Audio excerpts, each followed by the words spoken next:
മാവേലിക്കര ജില്ലാ secretary Athira Cherian, class നയിക്കുന്നത് Raju Mathew sir. നന്ദി ആശംസിക്കുന്നതിന് വേണ്ടി ഇലന്തൂർ ജില്ലാ സെക്രട്ടറി സാം ടി രാജ് സ്റ്റേജിലേക്ക് വളരെ സ്നേഹത്തോടു കൂടി ക്ഷണിച്ചുകൊള്ളുന്നു.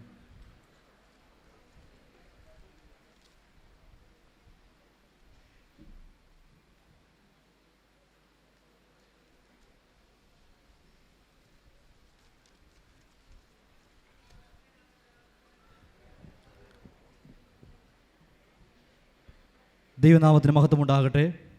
105ാമത് യുവജന കോൺഫറൻസിൻ്റെ ഉച്ചയ്ക്ക് ശേഷമുള്ള ആദ്യ സെഷനിലേക്ക് നമ്മൾ കടന്നു വന്നിരിക്കുകയാണ്.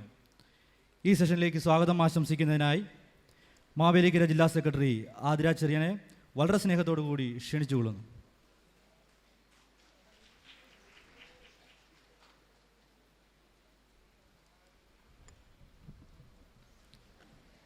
ദൈവനാമത്തിന് മഹത്വമുണ്ടാകട്ടെ.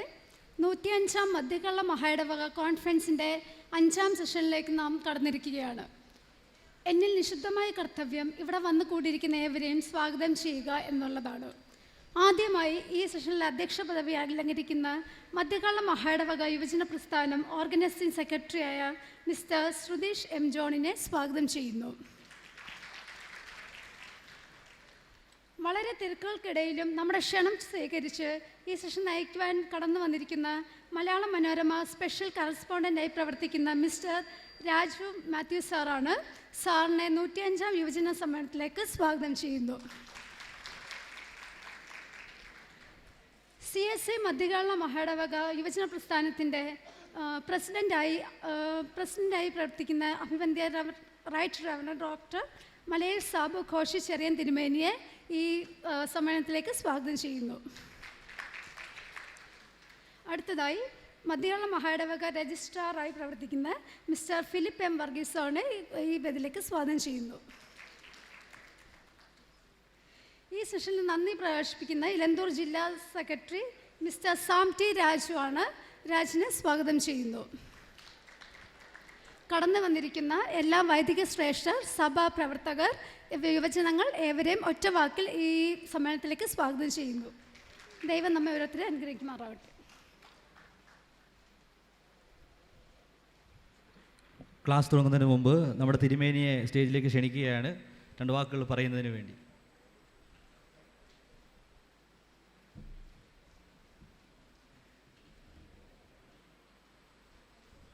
എൻ്റെ പ്രിയ കുഞ്ഞുങ്ങളെ, ഈ സെഷന് നിങ്ങൾ ലൈവാണെന്ന് എനിക്ക് മനസ്സിലായി. ഈ സെഷന് നേതൃത്വം നൽകുന്ന രാജു സാർ, നിങ്ങൾക്കെല്ലാവർക്കും എൻ്റെ സ്നേഹവന്ദനം. നിങ്ങൾക്കറിയാം, സാധാരണ ഞാൻ ഒരു സെഷനും ഇങ്ങോട്ട് കയറി വരത്തില്ല. എന്നാൽ ഇന്ന് ഇവിടെ നിൽക്കണം എന്ന് കരുതിയത്, ഇന്ന് ക്ലാസ് എടുക്കുന്ന, നമുക്ക് ഈ സെഷൻ നയിക്കുന്ന രാജു സാറുമായിട്ടുള്ള ബന്ധം കൊണ്ട്. അദ്ദേഹം സാധാരണ പത്രപ്രവർത്തകരിൽ നിന്ന് വ്യത്യസ്തനാണ്. നിങ്ങൾ ഇന്നത്തെ ക്ലാസ് കേൾക്കുമ്പോൾ നിങ്ങൾക്ക് മനസ്സിലാകും.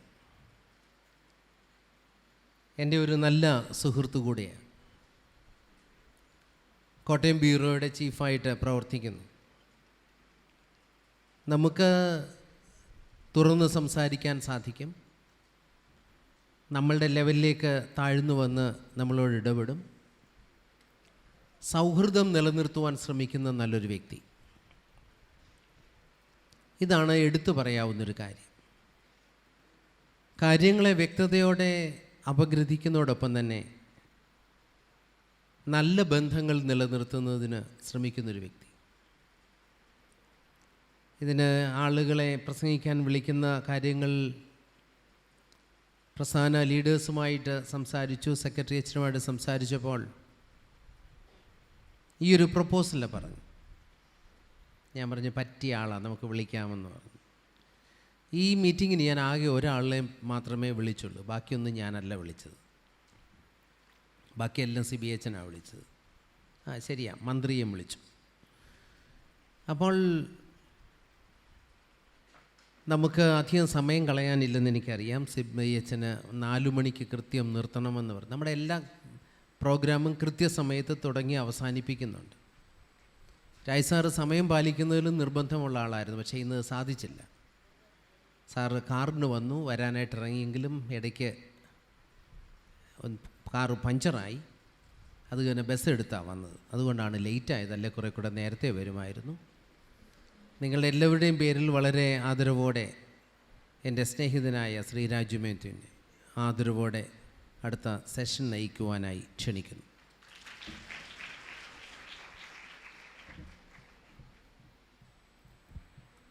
തിരുമേനി പറഞ്ഞതുപോലെ ഇന്ന് നമുക്ക് ക്ലാസ് നയിക്കുന്നത് രാജു മാത്യു സാറാണ്. മലയാള മനോരമ ദുബായ് ചീഫ് എഡിറ്ററായി പ്രവർത്തിച്ചിട്ടുണ്ട്. കൊല്ലം യൂണിറ്റിൽ ചീഫ് സബ് എഡിറ്ററായിരുന്നു. മുംബൈ യൂണിറ്റുകളിലും പ്രവർത്തിച്ചിട്ടുണ്ട്. സ്റ്റേറ്റ് മാൻ അവാർഡ് അടക്കം ഒട്ടേറെ പുരസ്കാരങ്ങൾ അദ്ദേഹത്തിന് സാറിന് ലഭിച്ചിട്ടുണ്ട്. ആലപ്പുഴ ജില്ലയിലെ മുതുകുളം സ്വദേശിയാണ്. ഇപ്പോൾ മലയാള മനോരമ സ്പെഷ്യൽ കറസ്പോണ്ടൻ്റായിട്ട് പ്രവർത്തിക്കുന്നു. സാറിനെ വളരെ സ്നേഹത്തോടു കൂടി ഈ ഒരു സെഷൻ കൈകാര്യം ചെയ്യാൻ വേണ്ടി ക്ഷണിച്ചുകൊള്ളുന്നു.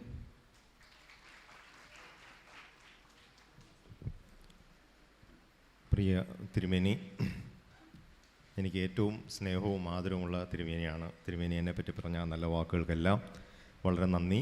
വേദിയിലെ സുധീഷ്, സാം, ആതിര, സിബിയച്ചൻ, ഫിലിപ്പ് സർ, എൻ്റെ ഏറ്റവും പ്രിയ സ്നേഹിതൻ, നിങ്ങൾ ഓരോരുത്തർക്കും എൻ്റെ ക്ഷമാപനം. ഞാനൊരു വിച്ച് ഈസ് ബെറ്റർ, ഇതാണോ? ഹലോ ഹലോ ഇപ്പോൾ പിതാവ് പറഞ്ഞതുപോലെ ഒരു 2 മിനിറ്റ് ഞാൻ വൈകി. അത് 15 മിനിറ്റിലേക്ക് വളർന്നു എന്നുള്ളതാണ്. ചില അമീബ മാതിരിയാണ്. ഒരു ചെറിയ വൈകൽ വലിയൊരു വൈകലിലേക്ക് നീങ്ങി എന്നുള്ളതാണ് വാസ്തവം. അപ്പോൾ അതിന് തന്നെ ആദ്യം ക്ഷമ ചോദിക്കുന്നു. കാരണം ടൈം മാനേജ്മെൻ്റ് എന്ന് പറയുന്ന ഒരു എലമെൻറ്റ് അതിനെപ്പറ്റി പറയണം എന്ന് ഞാൻ വിചാരിക്കുന്നുണ്ട്. കാരണം കാലത്തിൻ്റെ ഏറ്റവും ചെറിയ യൂണിറ്റാണ്. പിന്നെ ഇതൊരു ക്ലാസ് എന്നൊന്നും നിങ്ങൾ ദയവ് ചെയ്ത് വിചാരിക്കരുത്. എനിക്കറിയാവുന്ന കുറേ കാര്യം ഞാൻ നിങ്ങളോട് കമ്മ്യൂണിക്കേറ്റ് ചെയ്യാം. നിങ്ങൾക്കറിയാവുന്ന കുറേ കാര്യം എന്നോടും പറയണം. നമ്മൾക്ക് 2 പേർക്കും സംശയമുള്ള കാര്യം നമ്മൾ ഭദ്രമായിട്ട് തിരുമേനിയെ ഏൽപ്പിക്കും. അതാണ് ഇന്നത്തെ അജണ്ട. അപ്പോൾ അതുകൊണ്ട് ദയവ് ചെയ്തൊരു ക്ലാസ്സാണെന്ന് വിചാരിക്കരുത്. എനിക്കറിയാവുന്ന കുറച്ച് കാര്യം നിങ്ങളോട് കമ്മ്യൂണിക്കേറ്റ് ചെയ്യാം എന്നുള്ളതേ ഉള്ളൂ. അപ്പോൾ ലിവും എക്സിസ്റ്റും തമ്മിലുള്ള വ്യത്യാസമുണ്ട്.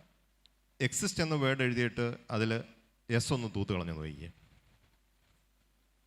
എക്സിറ്റ്.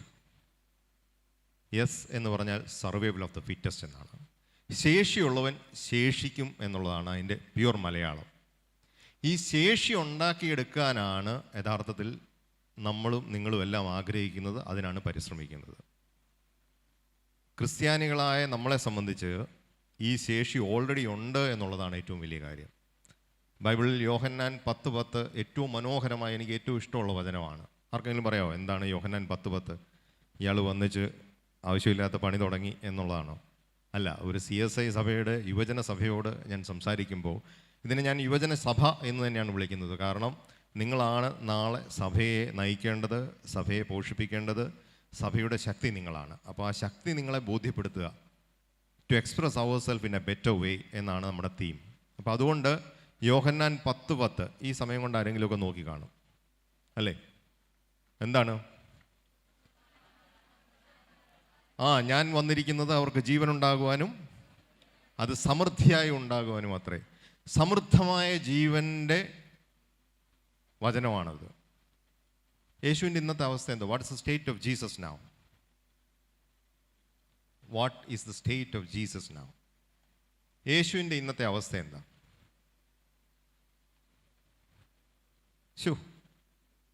ഇത്രയും വൈബ്രൻ്റായ യൂത്തിനോട് ഞാൻ ചോദിക്കുമ്പോൾ ഇങ്ങോട്ട് അതിനേക്കാൾ വലിയ ഉച്ചത്തിൽ മറുപടി പറയേണ്ടതാണ്. What is the state of Jesus now? യേശുവിൻ്റെ ഇന്നത്തെ അവസ്ഥ എന്താ? യേശു എന്നും ജീവിക്കുന്നു എന്നുള്ളതല്ലേ? അങ്ങനെ ഇല്ലെങ്കിൽ നിങ്ങളും ഞാനും ഈ വേഷം കെട്ടിയിരുന്നിട്ട് ഒരു കാര്യമില്ല. യേശു ഇന്നും ജീവിക്കുന്ന ഒരു സത്യമല്ലെങ്കിൽ നമുക്കിന്നിവിടെ കൂടിയിരിക്കാൻ പറ്റില്ല. ഈ 2000 കൊല്ലത്തിനിപ്പുറം ഈ സുവിശേഷത്തിന് ഒരു പ്രസക്തിയും ഇല്ലാതായി പോവുകയാണ്. ജീവനുള്ള സുവിശേഷമാണ്. പറയുന്ന ഓരോ വാചകം വള്ളി പുള്ളി തെറ്റാതെ നടപ്പാക്കിയിട്ടുള്ളതാണ്. നടപ്പാക്കുമെന്ന് വിശ്വസിക്കാൻ നമ്മൾ ബാധ്യസ്ഥരാണ്. അങ്ങനെയെങ്കിൽ യേശു വന്നത് സമൃദ്ധമായ ജീവൻ നൽകാനാണ്. ആ ജീവൻ്റെ സമൃദ്ധി നമ്മൾക്കുണ്ട് എന്നുള്ളത് 100% ഉറപ്പാണ്. അത് കണ്ടെത്താൻ ശ്രമിക്കുക എന്നുള്ളതാണ് ഞാനും നിങ്ങളും ചെയ്യേണ്ട ഏക കാര്യം. To find it out. ചെറിയൊരു കണക്ക് ഞാൻ ചോദിക്കാം. ഉച്ച കഴിഞ്ഞ് ലോകത്ത് 2 കാര്യം വലിയ പ്രയാസമാണ്. ഒന്ന്, അച്ഛന്മാരെ ധ്യാനിപ്പിക്കുക, വലിയ പ്രയാസമാണ്. 2ാമത്തെ കാര്യം അധ്യാപകർക്ക് ക്ലാസ് എടുക്കുക. പിന്നെ 3ാമത്തെ കാര്യം ഉച്ച കഴിഞ്ഞ് ഒരു സെഷൻ കൺട്രോൾ ചെയ്യുക എന്നുള്ളതാണ്. കാരണം നിങ്ങൾക്കറിയാം, നല്ല ആഹാരമൊക്കെ കഴിച്ച് ചിരിക്കുമ്പം ഇങ്ങനെയൊക്കെയുള്ള സബ്ജക്റ്റ് എടുത്തിട്ട് കഴിഞ്ഞാൽ ആരും ഒന്ന് കണ്ണടച്ചു പോവും. ആ ആലോചനയ്ക്കിടയിൽ ആരും ശല്യപ്പെടുത്താതിരുന്നാൽ അതൊരു 1.5 മണിക്കൂർ വരെ നീണ്ടും പോകാം. പക്ഷേ ഞാൻ അങ്ങനെയല്ല, ഇടയ്ക്കിടയ്ക്ക് ശല്യപ്പെടുത്തിക്കൊണ്ടിരിക്കും. അതുകൊണ്ട് നിങ്ങൾ വിഷമിച്ചിട്ടൊരു കാര്യമില്ല. നിങ്ങൾ ഇതിൻ്റെ അകത്ത് ഇരിക്കാൻ ബാധ്യസ്ഥരാണെങ്കിൽ ഞാൻ ശല്യപ്പെടുത്താനും ബാധ്യസ്ഥനാണ്. അപ്പം ഞാൻ എവിടാ ചോദിച്ചത്? ഞാനൊരു കണക്ക് ചോദിക്കാമെന്നാണ് ഞാൻ പറഞ്ഞു. അതായത് 3 പേര് യാത്രയ്ക്ക് പോയി. 3 പേരുടെയും കയ്യിൽ 10 രൂപ വെച്ചുണ്ട്. പഴയ കാലമായി, ഇപ്പോഴാണെങ്കിൽ 10 രൂപയ്ക്ക് എന്നാ വിലയുള്ളത്. കണക്കിന് എളുപ്പമുള്ളതുകൊണ്ടാണ് 3 10 എന്ന് പറഞ്ഞത്. അപ്പോൾ അവർ 3 പേരുടെ ഒരു ഷോപ്പിൽ കയറി ഒരു സാധനം മേടിച്ചു. അപ്പോൾ 25 രൂപയാണ് അതിൻ്റെ വില. ബാക്കി എത്ര ഉണ്ട്? 5 രൂപ. അപ്പം 3 പേരുടെയും ചേഞ്ച് ഇല്ലാത്തതുകൊണ്ട് 3 പേരുടെ 30 രൂപ അങ്ങോട്ട് കൊടുത്തു. ബാക്കി 5 രൂപ ആ ഷോപ്പിൻ്റെ ഓണർ കൊടുത്തു. ഒരു പയ്യൻ്റെ കയ്യിലോട്ട് കൊടുത്തിട്ട് പറഞ്ഞു ഇവരെ ഇന്ന് വിധിച്ച് കൊടുത്തേരെ. അപ്പോൾ ഇങ്ങേറ്റത്ത് നമ്മൾ നിൽക്കുകയാണ്. അപ്പോൾ ആ പയ്യൻ ഓടിക്കൊണ്ടുവന്ന് കോയിൻസായിട്ടാണ് കൊണ്ടുവന്നത്. അപ്പോൾ നമുക്ക് 3 പേർക്ക് ഓരോ രൂപ വെച്ച് തിരിച്ചു തന്നു. അപ്പോൾ നമ്മൾ പറഞ്ഞാൽ ബാക്കി നീ 2 രൂപ കൈ വെച്ചു, ടിപ്പായിട്ട് കയ്യിലിരുന്നോട്ടെന്ന് പറഞ്ഞു. ഓക്കെ. പക്ഷെ നമ്മൾ അവിടെ നിന്ന് ഇറങ്ങി നടന്നപ്പോൾ നമ്മൾ ആലോചിച്ചു, ഒരാൾ എത്ര രൂപ ചിലവഴിച്ചു? 10 രൂപ അങ്ങോട്ട് കൊടുത്തു, 1 രൂപ ഇങ്ങോട്ട് കിട്ടി. അപ്പോൾ ഒരാൾ ചിലവഴിച്ചത് 9 രൂപ. 3 പേരായപ്പോൾ 9 × 3 27, 9 × 3 27. പയ്യന് എത്ര രൂപ ടിപ്പ് കൊടുത്തു? 2 രൂപ ടിപ്പ് കൊടുത്തു. 27 2 29. ബാക്കി 1 രൂപ എന്ത് ചെയ്യും? Maths is so simple. ഞാൻ ഒന്നുകൂടെ പറയണോ? 3 പേരും 10 രൂപ വെച്ച് കൊടുത്തു, 30 രൂപ. 25 രൂപയ്ക്ക് ശേഷം 5 രൂപ. 3 പേർക്ക് ഓരോ രൂപ തിരിച്ചു കിട്ടി. അപ്പോൾ ഒരാൾ ചിലവഴിച്ച രൂപ 9. ഉറപ്പാണല്ലോ, അതിന് വ്യത്യാസമൊന്നുമില്ലല്ലോ. നമ്മൾ 10 രൂപ ചിലവഴിക്കുമ്പോൾ 1 രൂപ തിരിച്ചു കിട്ടിയ 9 രൂപ എന്നല്ലേ പിള്ളേ? ശരിയല്ലേ? 3 പേരോടായപ്പം 9 × 3 27. ആ പയ്യൻ നമ്മൾ ടിപ്പ് കൊടുത്തത് 2 രൂപ. 27 2 29. ബാക്കി 1 രൂപ എന്ത് ചെയ്യും? ബാക്കി 1 രൂപ എന്ത് ചെയ്യും? മാത്സ് പഠിച്ചവർക്കറിയാം, ബോട്ട് മാത്സ് റൂൾ എന്ന് പറയും. നിങ്ങൾ ഫുൾ ഒരു ദിവസം മുഴുവൻ ഇരുന്ന് കൂട്ടിയാലും ആ രീതി കൂട്ടിയാൽ കണക്ക് ശരിയാവില്ല.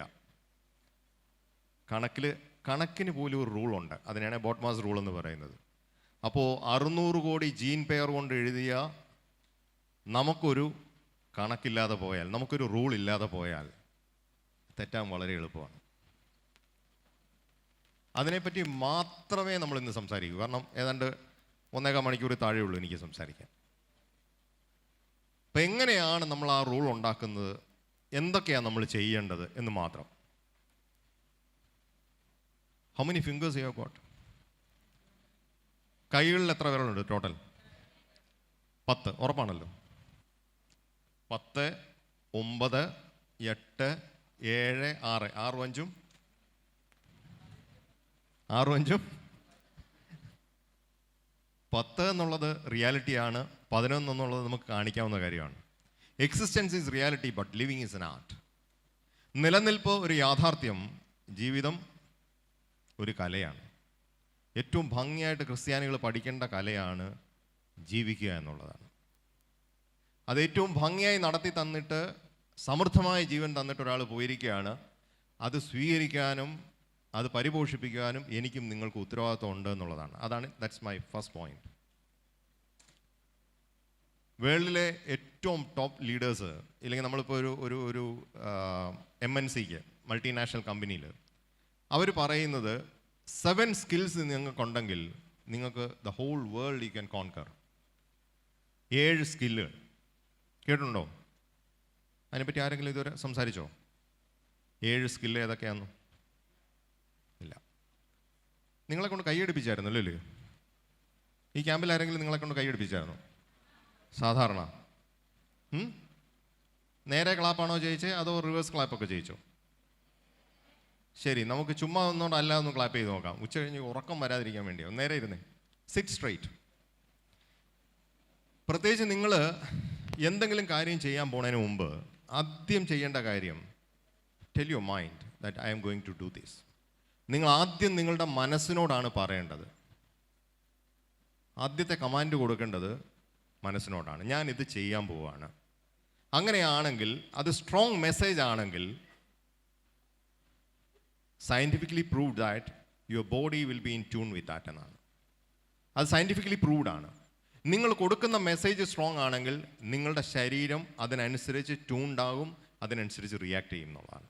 അതേസമയം മെസ്സേജ് വീക്കോ നെഗറ്റീവോ ആണെങ്കിൽ ബോഡി നെഗറ്റീവായിട്ട് റിയാക്ട് ചെയ്യും. അതുകൊണ്ട് ആദ്യം നമ്മൾ കൊടുക്കേണ്ട മെസ്സേജ് വേറെ ആരോടുമല്ല, നമ്മളോട് തന്നെയാണ്. ഏത് കാര്യം ചെയ്യുന്നതിന് മുമ്പ് നിങ്ങൾ ഉറപ്പിച്ച് നിങ്ങളോട് തന്നെ പറയണം, ഐ വിൽ ഡൂ ദിസ്, എനിക്കിത് ചെയ്യാൻ പറ്റും, ഇല്ലേ ഞാനിത് ചെയ്യും. അപ്പോൾ നമുക്കൊന്ന് നോക്കാം, ഈ സൈഡാണോ വൃത്തിയുള്ളതെന്നാണ് നമ്മൾ ഇനി നോക്കാൻ പോകുന്നത്. എല്ലാവരും ഒന്ന് നേരെ ഇരിക്കുക, സിറ്റ് സ്ട്രെയിറ്റ്. ഞാൻ 1 എന്ന് പറയുമ്പം നിങ്ങൾ 2 പ്രാവശ്യം ക്ലാപ്പ് ചെയ്യും, ശരിയാണോ?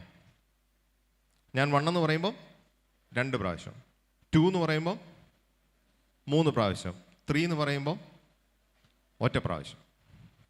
അതാണ് കുഴപ്പം. എവിടെയെങ്കിലും നിർത്തണ്ടായോ? 1 2 3 4 5 എന്ന് പറഞ്ഞ് ഇങ്ങനെ പോയിക്കൊണ്ടിരുന്നിട്ട് കാര്യമുണ്ടോ? അപ്പോൾ ഞാൻ 1 എന്ന് പറയുമ്പോൾ ഒന്നുകൂടെ ശ്രദ്ധിക്കുക.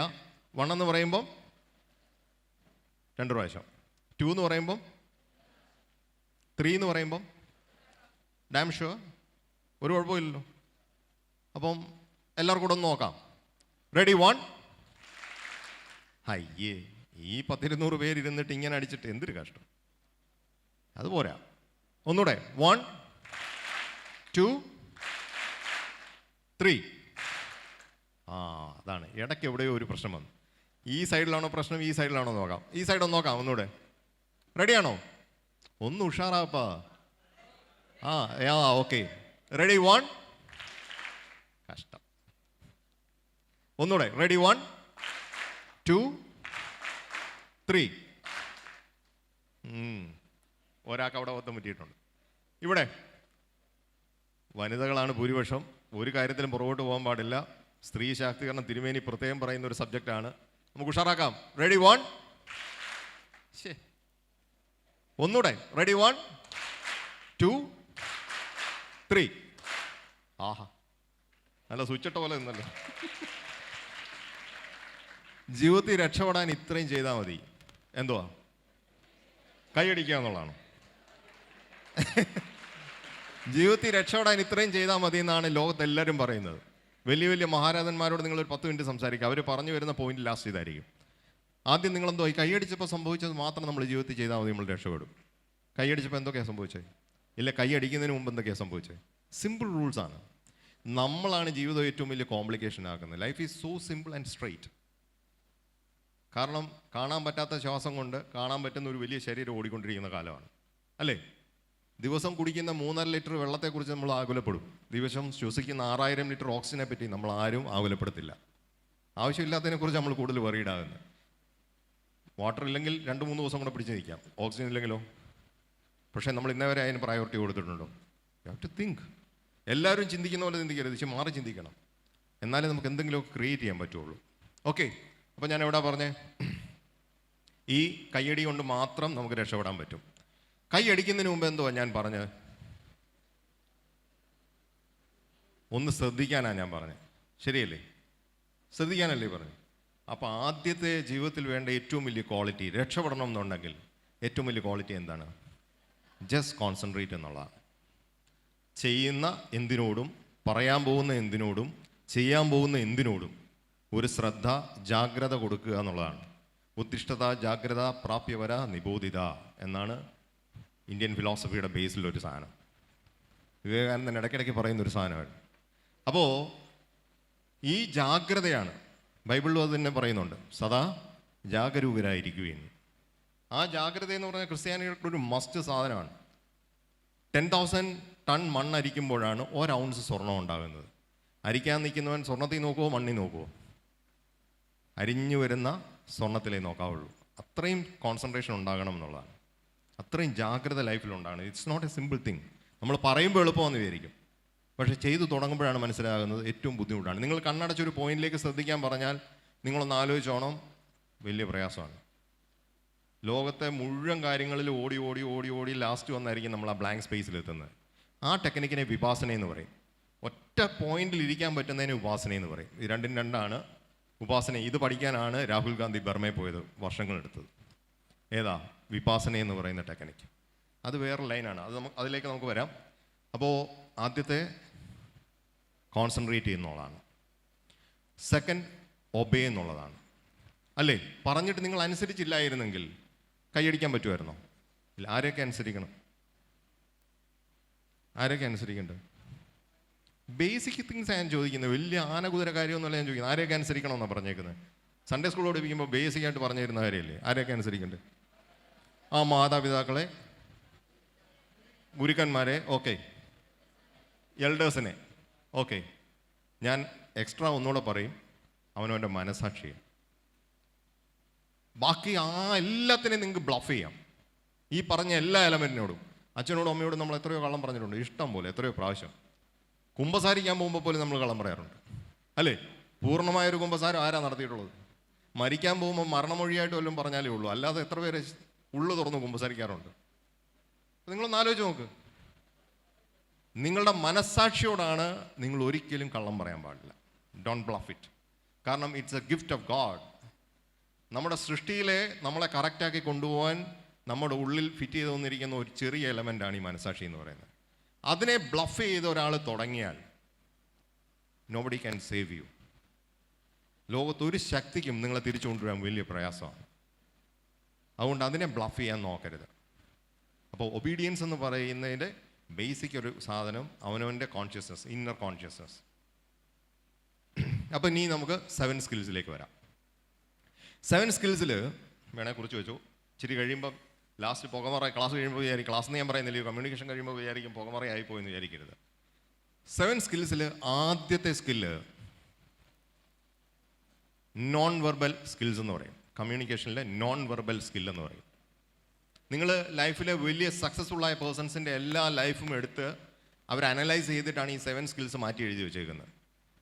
അപ്പോൾ ഇതിലൊരു 5 എണ്ണമെങ്കിലും നമ്മുടെ കയ്യിലുണ്ടെങ്കിൽ ഞാൻ എഴുതിത്തരാം, നിങ്ങൾ ഉദ്ദേശിക്കുന്ന ഉയരങ്ങളിൽ നിങ്ങൾക്ക് എത്താൻ പറ്റും, യാതൊരു സംശയമില്ല. മിനിമം 5 എണ്ണമെങ്കിലും. അത് വലിയ ആന കേസൊന്നുമല്ല, സിമ്പിളായൊരു കാര്യമാണ്. ഈ മൈൻഡിൻ്റെ പവറിനെ സംബന്ധിച്ച് എൻ്റെ ലൈഫിലുള്ള 2 എക്സാമ്പിൾസ് ഞാൻ പറയാം. എന്നിട്ട് നമുക്ക് മൈൻഡ് പവർ ഗെയിമിലേക്ക് പോകാം. എനിക്ക് എൻ്റെ ആദ്യത്തെ പോസ്റ്റിങ് മുംബൈയിലായിരുന്നു.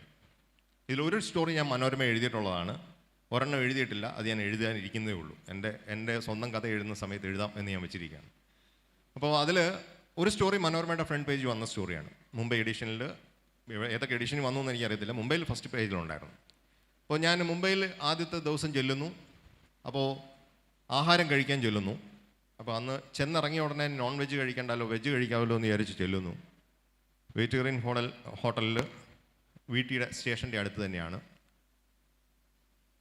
കഴിച്ചു കഴിഞ്ഞ് കൈ കഴുകാൻ നേരത്ത് എൻ്റെ ജസ്റ്റ് ഓപ്പോസിറ്റ് ഇരുന്ന് കഴിച്ച ആൾ എൻ്റെ അടുക്ക വന്നിട്ട് പറയുന്നു, നിങ്ങൾ ഒരാൺകുട്ടിയുടെ അച്ഛനാകാൻ പോവാണ്. ഞങ്ങൾ തമ്മിൽ യാതൊരു പരിചയവുമില്ല, ഞങ്ങൾ തമ്മിൽ ലൈഫിൽ വേറെ ഒരു പ്രാവശ്യം പോലും കണ്ടിട്ടില്ല. ആ മുംബൈയിൽ അത് ഞാൻ മലയാളിയാണോ പുള്ളി മലയാളിയാണോ എന്നൊന്നും എനിക്കറിയത്തില്ലായിരുന്നു. കൈ കഴുകിയിട്ട് ഞാൻ തിരിഞ്ഞപ്പോൾ ആ മനുഷ്യൻ എൻ്റെ അടുക്ക പറഞ്ഞു, നിങ്ങൾ ഒരാൺകുട്ടിയുടെ അച്ഛനാകാൻ പോകുന്നു. I was literally shock.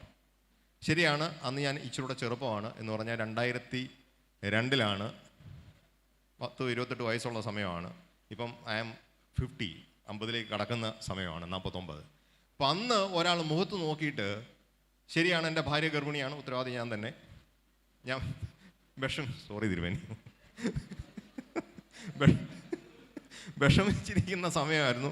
ഞാൻ റിക്വസ്റ്റ് ചെയ്ത് എങ്ങനെങ്കിലും തിരിച്ച് നാട്ടിൽ വരണം എന്ന് ആഗ്രഹിച്ച സമയമാണ്. ഇത് ഇന്നത്തെ കാലത്ത് ഒരു സ്കാനിങ് മെഷീനും ഒന്നും ഇല്ലാതെ പുള്ളി എന്നെ സ്കാൻ ചെയ്തിട്ടാണ് പറയുന്നത് എൻ്റെ കുട്ടി ആണാണ്. എന്നിട്ട് പുള്ളി എന്നോട് പറഞ്ഞു, ഞാൻ പാലക്കാട് നിന്ന് ഇന്ന് ഇങ്ങോട്ട് ട്രാൻസ്ഫർ ആയിട്ട് വന്നേ ഉള്ളൂ, ഒരു ബാങ്കിൽ SBI ബാങ്കിൽ ജോലിയാണ്. SBI ഒരു YCI, ഏത് ബാങ്കാണെന്ന് ഐ എം നോട്ട് ഷുവർ. ഞാൻ ഇത് പഠിച്ചുകൊണ്ടിരിക്കുന്ന വ്യക്തിയാണ്. സാധന എന്ന പ്രക്രിയ ഞാൻ പഠിച്ചുകൊണ്ടിരിക്കുന്ന വ്യക്തിയാണ്. ഞാൻ ഇതുവരെ ഇങ്ങനെ പറഞ്ഞിട്ടുള്ള 99% കാര്യങ്ങളും ശരിയായിട്ടുണ്ട്. ദയവ് ചെയ്ത് ഇതും ശരിയാവുകയാണെങ്കിൽ എന്നെ ഒന്ന് അറിയിക്കണം. ഞാൻ പഠിച്ചുകൊണ്ടിരിക്കുന്ന വിഷയം കൂടെയാണ്. Please let me know. ഞാൻ മുംബൈയിൽ നിന്ന് തിരിച്ച് നാട്ടിൽ വന്നു. റിക്വസ്റ്റ് ചെയ്താൽ തിരിച്ചു വന്നേ. ഭാര്യയുടെ പ്രസവ സമയത്ത് അടുത്തുണ്ടായിരുന്നു എന്ന് ആഗ്രഹിച്ചു. നമുക്ക് പ്രസവ സമയമായി. വണ്ടിയെടുത്ത് നേരെ പന്തളത്ത് കൊണ്ടുപോയി. ഒരു 2 hours സ്ട്രഗിൾ. നമുക്കറിയാമല്ലോ, അതൊക്കെ നമ്മൾ അങ്ങോട്ടും ഇങ്ങോട്ടും വരികനെ മാതിരി നടക്കുന്നു. ഒരു 2-2.5 മണിക്കൂർ കഴിഞ്ഞപ്പോൾ കൊച്ചിൻ്റെ കരച്ചിൽ. നേഴ്സ് കയ്യിൽ കൊണ്ടുവന്നു, കുട്ടി ആൺകുട്ടിയാണ്. ഞാൻ അപ്പോഴാലോചിച്ചത്, ചേട്ടാ അന്ന് അങ്ങേര് പറഞ്ഞ ഒരു 2-3 months ബാക്ക് എന്നോട് പറഞ്ഞത് ലിറ്ററലി സംഭവിച്ചു. ഞാൻ അതേ സ്പീഡിൽ വീട്ടിൽ വന്നു. ഞാൻ എൻ്റെ കാർഡ്, അയാൾ തന്ന കാർഡ്, ശരിക്കും പറഞ്ഞാൽ ഈ മൊമെൻ്റ് വരെ എനിക്കത് കണ്ടുപിടിക്കാൻ പറ്റിയിട്ടില്ല, ഈ മൊമെൻ്റ് വരെ. പക്ഷെ അന്ന് അങ്ങേര് പറഞ്ഞ 2-3 ടെക്നിക്സ് ഉണ്ട്, എങ്ങനെയാണ് പുള്ളി എൻ്റെ മുഖത്ത് നോക്കി ഈ വിവരം പറഞ്ഞതെന്നുള്ളത്. പുള്ളി പറഞ്ഞ ആദ്യത്തെ കാര്യം, നിങ്ങളുടെ mind is like A mirror. മനസ്സ് എന്ന് പറയുന്നത് ഒരു കണ്ണാടി പോലെ കിടക്കേണ്ട കാര്യമാണ്. കണ്ണാടിയുടെ ഗുണം അതിൽ വരുന്ന എല്ലാത്തിനെയും റിഫ്ലക്റ്റ് ചെയ്യും എന്നുള്ളതാണ്. ആ റിഫ്ലക്ഷൻസ് നിങ്ങൾ കറക്റ്റായിട്ട് പറഞ്ഞു നോക്ക്.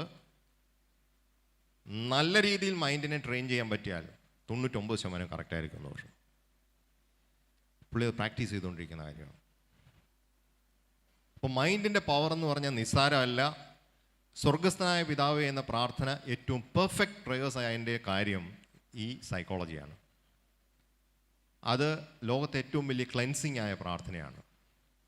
ഞാനിത് പറയാൻ കാരണം, നിങ്ങളിതൊന്ന് പ്രാക്ടീസ് ചെയ്യാൻ തുടങ്ങണം. ഈ ക്ലാസ്, ഞാനിപ്പോഴും ക്ലാസ് എന്ന് ഞാൻ പറയുന്നില്ല, നമ്മൾ ഇതുവരെ തുടങ്ങിയിട്ടില്ല, ഗ്രൗണ്ട് വർക്ക് റെഡിയാക്കിയിട്ടേ ഉള്ളൂ. അതുകൊണ്ടാണ് ഞാൻ ആദ്യത്തെ പോയിന്റിലേക്ക് പോകുന്നതിന് മുമ്പ് ഈ മൈൻഡിൻ്റെ പവറിനെ കുറിച്ച് പറഞ്ഞത്. ഇത് ഫസ്റ്റ് എക്സ്പീരിയൻസ്. ഇനി രണ്ടാമത്തെ കാര്യം കൂടെ പറയാം. അത് കഴിഞ്ഞ് വെച്ചാൽ എങ്ങനെയാണ് ഇത് ക്ലെൻസിങ് പ്രോസസ്സ് എന്നുള്ളത് പറയാം, പ്രാർത്ഥനയുടെ പവർ എന്തുവാണെന്ന് പറയാം. രണ്ടാമത്തെ കാര്യം, അത് ഞാൻ എഴുതി, കാരണം എഴുതേണ്ട ഒരു സാഹചര്യം വന്നു. മുംബൈ വെച്ച് തന്നെയാണ്. ഭൂപേൻ ഹസാരിക നിങ്ങൾ കേട്ടിട്ടുണ്ടോ? പത്മഭൂഷൺ കിട്ടിയ ആളാണ്, അസമി മ്യൂസീഷ്യനാണ് ഭൂപേൻ ഹസാരിക.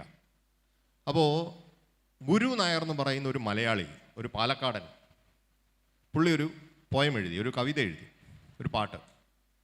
പോട്ട എന്നാണ് ആ പാട്ടിൻ്റെ പേര്, പോട്ട.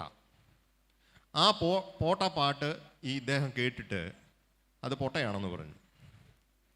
അപ്പോൾ എനിക്ക് ഈ വിവരം കിട്ടി, ഈ പാട്ടിനെ പറ്റി ഭൂപേൻ ഹസാരിക മോശം പറഞ്ഞു.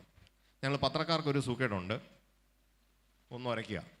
അപ്പോൾ ഞാൻ ഈ ഗുരു നായരുടെ നമ്പർ എടുത്തു, അദ്ദേഹത്തെ വിളിച്ചിട്ട് പറഞ്ഞു, ഭൂപേൻ ഹസാരിക ഇന്നിങ്ങനെ നിങ്ങളുടെ പാട്ടിനെ പറ്റി പൊട്ട പാട്ടെന്ന് പറയുന്നു, നിങ്ങൾക്കും പറയാനുണ്ടോ എന്ന് ചോദിച്ചു.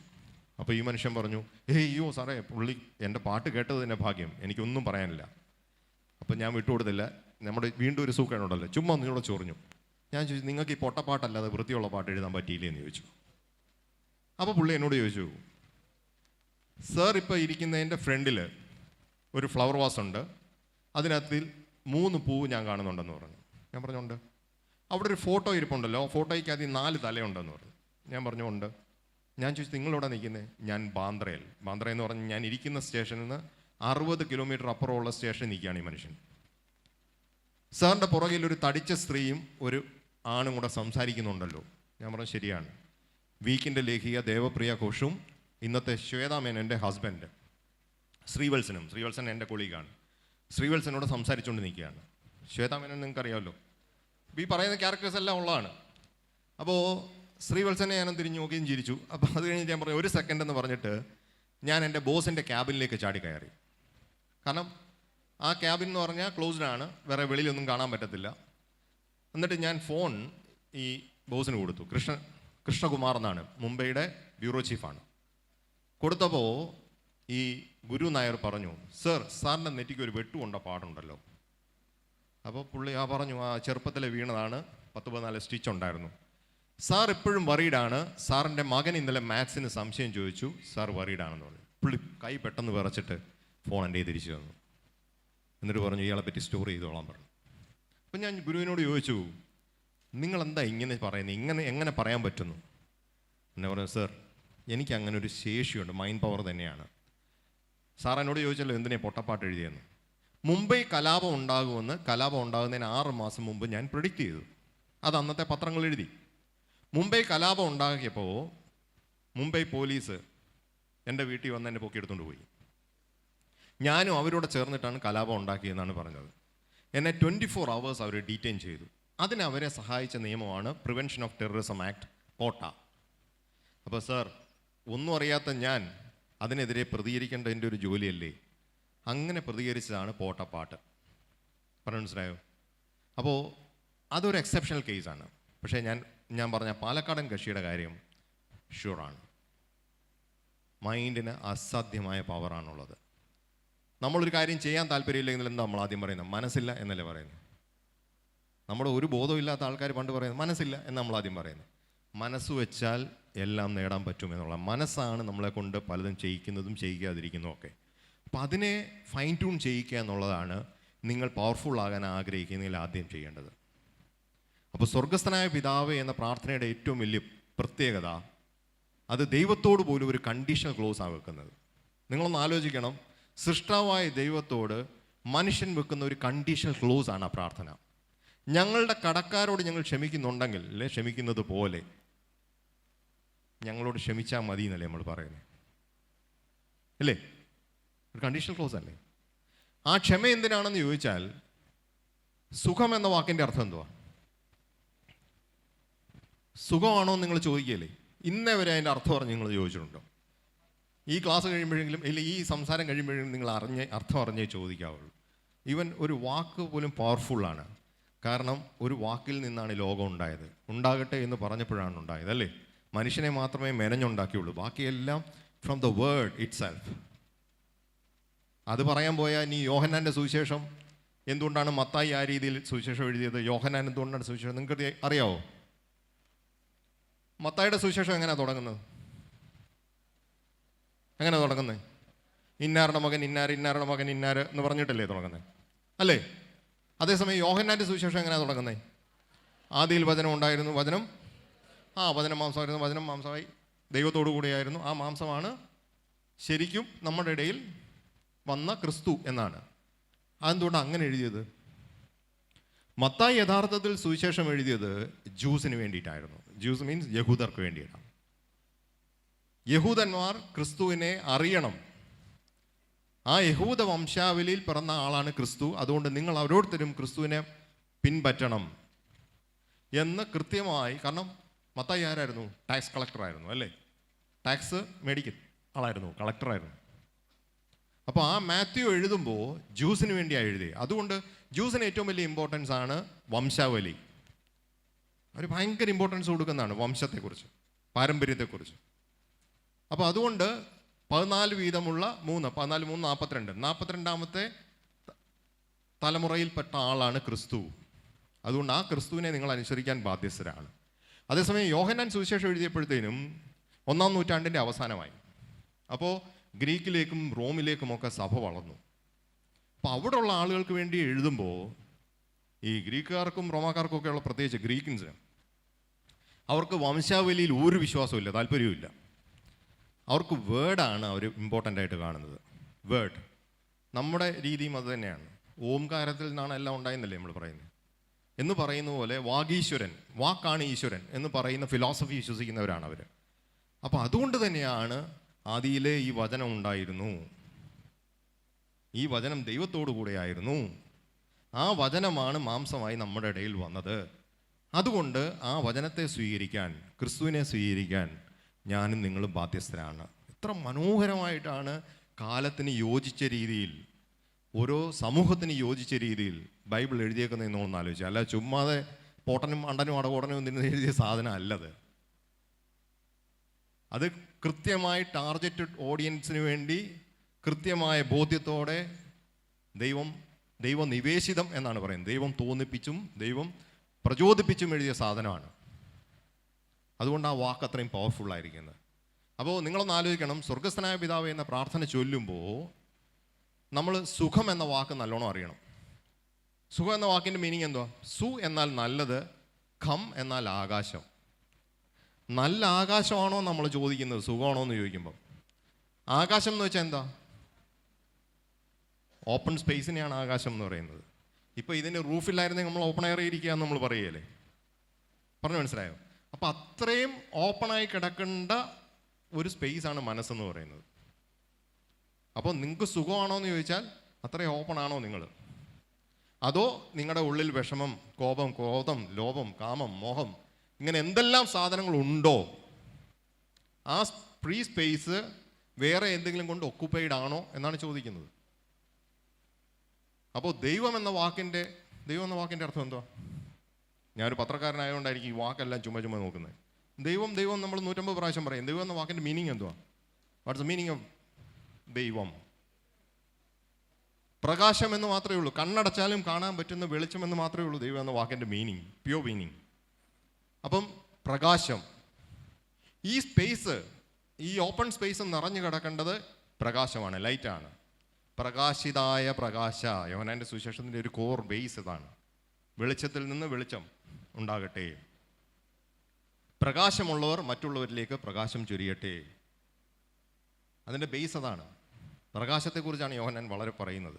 അപ്പോൾ ആ പ്രകാശം നിങ്ങളുടെ ഉള്ളിൽ ഉണ്ടാകണമെങ്കിൽ, ആ ഓപ്പൺ സ്പേസ് നിങ്ങൾ ക്രിയേറ്റ് ചെയ്യണമെങ്കിൽ, നിങ്ങൾ ബാക്കിയുള്ളവരോട് ക്ഷമിക്കാൻ തയ്യാറാകണം, ബാക്കിയുള്ളവരെ ഇഷ്ടപ്പെടാൻ തയ്യാറാണ്. അതുകൊണ്ടാണ് നിങ്ങൾ ബലി അർപ്പിക്കുന്നതിന് മുമ്പ് നിങ്ങളോട് ആർക്കെങ്കിലും വിരോധമുണ്ടെന്ന് നിങ്ങൾക്ക് തോന്നുന്ന പക്ഷം നിങ്ങൾക്ക് തോന്നിയാൽ മതി, അയാൾക്ക് വിരോധം ഉണ്ടാകണം എന്നില്ല. Just a thought. അതുണ്ടെങ്കിൽ ഓപ്പൺ സ്പേസ് പോയി എന്നാണ്. നിങ്ങൾ ആ കാഴ്ചവസ്തു അവിടെ വെച്ചിട്ട് നിങ്ങൾ പോയി അയാളോട് ക്ഷമ ചോദിച്ച് ആ സ്പേസ് റീക്രിയേറ്റ് ചെയ്തിട്ട് വന്ന് ബലി അർപ്പിച്ചാൽ മതി. ഇല്ലെങ്കിൽ വെറുതെയാണ്, വേസ്റ്റാണ്. പള്ളി പോയിരിക്കുന്ന സമയം വേസ്റ്റ് ആകുന്നതാണ് ഈ കാര്യം. ഈ ഓപ്പൺ സ്പേസ് ഉണ്ടാകാതെ നിങ്ങൾ എന്നാ കോലം കാണിച്ചാലും, 150 പ്രാവശ്യം കുരിശ് വരച്ചാലും, 51 പ്രാവശ്യം കുമ്പിട്ടാലും, നോമ്പ് നോക്കിയിട്ട് ഒന്നും ഒരു കാര്യമില്ല. You just recreate that space. അതിന് വേണ്ടത് ഉത്കൃഷ്ടമായ പ്രാർത്ഥനയും ക്ഷമയും സ്നേഹവും മാത്രമാണ്. വേറെ അതിൻ്റെ അകത്ത് വേറെ വല്ല എലമെൻറ്റിൻ്റെ ആവശ്യമില്ല. ആ ഒരു എക്സസൈസിലേക്ക് നമ്മളെ കൊണ്ടുപോകാൻ വേണ്ടിയാണ് ഈ സഭയും ചർച്ചവും എല്ലാം. അത് നമ്മൾ തിരിച്ചറിയുകയാണ്, നമ്മളെ അഭ്യസിപ്പിക്കുകയാണ്. ചെറുപ്പം മുതലേ നമ്മളെ അതിനെ നടത്തി പരിശീലിപ്പിക്കുക ചെയ്യുന്നത്. ഇതറിയാൻ വയ്യാതെ നമ്മൾ വിദ്യാഭ്യാസിച്ചോ പള്ളി പോയിട്ടോ കാര്യമുണ്ടോ? ഇല്ല. ഇതറിയാത്തതിൻ്റെ പ്രശ്നമാണ് നമ്മൾ ഇന്ന് അനുഭവിക്കുന്നത്. ഓക്കെ, അപ്പോൾ ഞാൻ ഇനിയും തിരിച്ചു വരാം. നിങ്ങൾ ആദ്യം ചെയ്യേണ്ടത് സിറ്റ് സ്ട്രെയിറ്റ്. എല്ലാവരും നേരെ ഇരി. Sit straight. നിങ്ങൾ ആദ്യം സോട്ട് അനാലിസിസ് എന്ന് പറയുന്ന ഒരു വേൾഡിലെ ഏറ്റവും വലിയൊരു അനാലിസിസ് ഉണ്ട്, അതിലേക്ക് നമുക്ക് പോകാം. അത് ലാസ്റ്റാണ്. അത് എന്നെ ഒന്ന് ഓർമ്മിപ്പിക്കുകയും വേണം. ലാസ്റ്റ് സോട്ട് അനാലിസിസ്, SWOT. യാ, അത് സത്യസന്ധമായിട്ട് ഓരോ വ്യക്തിയും ചെയ്താൽ ഭയങ്കര എഫക്റ്റാണ്. നമ്മൾ വിചാരിക്കുന്ന പോലെയല്ല. നമ്മുടെ സ്ട്രെങ്തിനെ നമുക്ക് തിരിച്ചറിയാൻ പറ്റും, വീക്ക്നെസ്സിനെ കൂടെ സ്ട്രെങ്ത് ആക്കാം, ഓപ്പർച്യൂണിറ്റിയെ കൂടെ നമുക്ക് എൻഹാൻസ് ചെയ്യാം, ത്രെറ്റിനെ ഓപ്പർച്യൂണിറ്റി ആയിട്ട് കൺവേർട്ട് ചെയ്യാം. അത് വളരെ സിമ്പിളായിട്ടൊരു കാര്യമുണ്ട്. അതുകൂടെ പറഞ്ഞിട്ട് നമുക്ക് ടോപ്പിക്കിലേക്ക് കയറാം. ഇതുവരെ ഞാൻ ടോപ്പിക്കിലേക്ക് പോയിട്ടില്ല. So sorry to say. Ground ശരിയാകാതെ കളിയൊക്കെ ഇറങ്ങിയിട്ട് ഒരു കാര്യമില്ല. വീണു കാലുളുക്കാം എന്നുള്ളതേ ഉള്ളൂ. അതുകൊണ്ടാണ് ഗ്രൗണ്ട് ഒന്ന് കറക്റ്റ് ആകട്ടെ എന്ന് വിചാരിച്ച് ഇത്രയും സമയം ഞാൻ സ്പെൻഡ് ചെയ്തത്. കാരണം പണിക്കാരൻ പണിക്കുന്നതിന് മുമ്പ് പണിയായുധം തേച്ച് മിനുക്കി ശരിയാക്കിയില്ലെങ്കിൽ പണിയുന്ന സമയവും വേസ്റ്റാണ്, ചെയ്യുന്ന സമയവും കൂടുതലെടുക്കും. അതുകൊണ്ട് മാത്രമാണ് ചിന്തയിലിട്ട് ശരിയാക്കാനൊന്നും സമയമെടുത്തെന്നുള്ളൂ. So sorry to say. അപ്പോൾ എൻ്റെ ശക്തി, സോട്ട് അനാലിസിസിലെ ഒരു ടെക്നിക്കാണ്. എൻ്റെ ശക്തി എൻ്റെ ഭാര്യയാണ്. My wife is my strength. Okay. എൻ്റെ വീക്ക്നെസ് അയൽക്കാരൻ്റെ സുന്ദരിയായ ഭാര്യയാണ്. ഓക്കെ. എൻ്റെ ഓപ്പർച്യൂണിറ്റി അയൽക്കാരനപ്പുറത്ത് ഇല്ലാത്തപ്പോഴാണ്. എൻ്റെ ഭീഷണി ആ സമയത്ത് എൻ്റെ ഭാര്യ എൻ്റെ കൂടെ കാണും എന്നുള്ളതാണ്. അപ്പോൾ എൻ്റെ സ്ട്രെങ്ത് തന്നെ എനിക്ക് ത്രെട്ടായത് കണ്ടു. നമ്മുടെ സ്ട്രെങ്ത് തന്നെ നമുക്ക് ത്രെട്ടാകുന്ന അവസരമുണ്ട്. ഇത് പെട്ടെന്ന് നിങ്ങൾക്ക് മനസ്സിലാകാൻ വേണ്ടി പറഞ്ഞതേ ഉള്ളൂ. നമ്മൾ സ്ട്രെങ്ത് എന്നത് കരുതുന്ന കാര്യം പോലും ത്രെട്ടാകാൻ അധികം സമയം വേണ്ട, കെയർഫുൾ അല്ലെങ്കിൽ. പിടികിട്ടിയോ? കോൺഫിഡൻസും ഓവർ കോൺഫിഡൻസും തമ്മിലുള്ള വ്യത്യാസമാണ്. നമുക്ക് കോൺഫിഡൻസ് ആകാം, അത് ഓവർ കോൺഫിഡൻസ് ആയാൽ അത് ത്രെട്ടായി. മുണ്ട് മടക്കി കുത്തുന്ന പോലെ ഇരിക്കും. മുണ്ട് മര്യാദയ്ക്ക് മടക്കി കുത്തിയാൽ നിങ്ങൾക്ക് നടക്കാം, ഓടാൻ, ചാടാം, എന്ത് വേണേൽ ചെയ്യാം. അത് ഇച്ചിരി കയറ്റി കുത്തിയാലോ അശ്ലീലമായി. ശരിയല്ലേ? വളരെ സിമ്പിൾ. ഞാൻ സിമ്പിളായ കാര്യങ്ങളാണ് പറയുന്നത്. മുണ്ട് കയറ്റി കുത്തുന്ന പോലെ ഉള്ളൂ കോൺഫിഡൻസും അഹങ്കാരവും തമ്മിലുള്ള വ്യത്യാസം. എനിക്കിത് ചെയ്യാൻ പറ്റും എന്നുള്ളത് എൻ്റെ കോൺഫിഡൻസ്, എനിക്ക് മാത്രമേ ഇത് ചെയ്യാൻ പറ്റൂ എന്നുള്ളത് എൻ്റെ അഹങ്കാരം. ഈ തമ്മിൽ മുണ്ട് മടക്കി കുത്തുന്ന പോലെ കയറ്റി കുത്തി അശ്ലീലമായി. അങ്ങനെ പറഞ്ഞു നടക്കുന്നവരെ കണ്ടാൽ തന്നെ നമുക്കൊരു അഹങ്കാരം ലുക്കാവും. പക്ഷേ നല്ല കോൺഫിഡൻറ്റോടെ സംസാരിക്കുന്നത് നമുക്ക് ഭയങ്കര സന്തോഷമാണ്. തമ്മിൽ എപ്പോഴും ആലോചിച്ചോണം ഈ തമ്മിലുള്ള വ്യത്യാസം. ഓക്കെ, നമുക്ക് കമ്മ്യൂണിക്കേഷനിലേക്കാണ് നമ്മൾ വരേണ്ടത്. First skill, non verbal skill. അതായത് നിങ്ങൾ ഇത്രയും 500 പേരെയോ 300 പേരെയോ 1000 പേരെയോ 10,000 പേരെയോ ഒക്കെ നിങ്ങൾ ഫേസ് ചെയ്യാൻ പോകുമ്പോൾ, ഇല്ലെങ്കിൽ നിങ്ങൾ ഒരാളെയാണെങ്കിലും ഫേസ് ചെയ്യാൻ പോകുമ്പോൾ ആദ്യം നിങ്ങൾ കറക്റ്റ് ആക്കേണ്ടത് എവിടെയാണ്? നിങ്ങളുടെ ശരീരഭാഷയാണ്. കാരണം യുവർ ബോഡി സ്പീക്സ് വോളിയൂംസ്. നിങ്ങളുടെ ശരീരമാണ് ആദ്യം സംസാരിച്ചു തുടങ്ങുന്നത്. അപ്പോൾ നിങ്ങളൊരു ഹാളിലേക്ക് ചെല്ലുമ്പോഴേ അവിടെ ഇരിക്കുന്നവർക്ക് കിട്ടേണ്ട first impression is very confident, ഇല്ലെങ്കിൽ അവൻ കൊള്ളാം. ആ ഒരു ഫീലിംഗ് ആണ്. അത് പറയാതെ സംസാരിക്കാതെ ശരീരം തന്നെ സംസാരിച്ചുകൊണ്ടിരിക്കുകയാണ്. നിങ്ങൾ നോക്കിക്കോണം, നിങ്ങൾ ലൈഫിൽ ഇൻ്റർവ്യൂവിനൊക്കെ പോകുമ്പോൾ എല്ലാ ഇൻ്റർവ്യൂ ബോർഡിലും ബിഹേവിയർ സയൻറ്റിസ്റ്റുകൾ, ഒരു സൈക്കാട്രിസ്റ്റ് അല്ലെങ്കിൽ സൈക്കോളജിസ്റ്റുകൾ അവരെയും കൂടി ഇരുത്തിയായിട്ടാണ് നിങ്ങളെ ഇൻ്റർവ്യൂവിന് വിളിക്കുന്നത്. അപ്പോൾ നിങ്ങൾ ഇൻ്റർവ്യൂ ബോർഡിലേക്ക് ആ റൂമിലേക്ക് കയറുമ്പോൾ മുതൽ അവർ നിങ്ങളുടെ ബോഡിയുടെ ലാംഗ്വേജ് അളന്നുകൊണ്ടിരിക്കുകയാണ്. നിങ്ങൾ എത്ര നല്ലോണം പെർഫോം ചെയ്താലും ലാസ്റ്റ് ഇദ്ദേഹത്തിൻ്റെ ഒരു കൺസൾട്ടേഷൻ കഴിയുമ്പോഴാണ് അവർ എടുക്കുന്നത്, സെലക്ട് ചെയ്യുന്നത്. Whether he is good, whether he is confident or not, നമ്മുടെ പരിപാടിക്ക് പറ്റുന്ന ആളാണോ അല്ലയോ.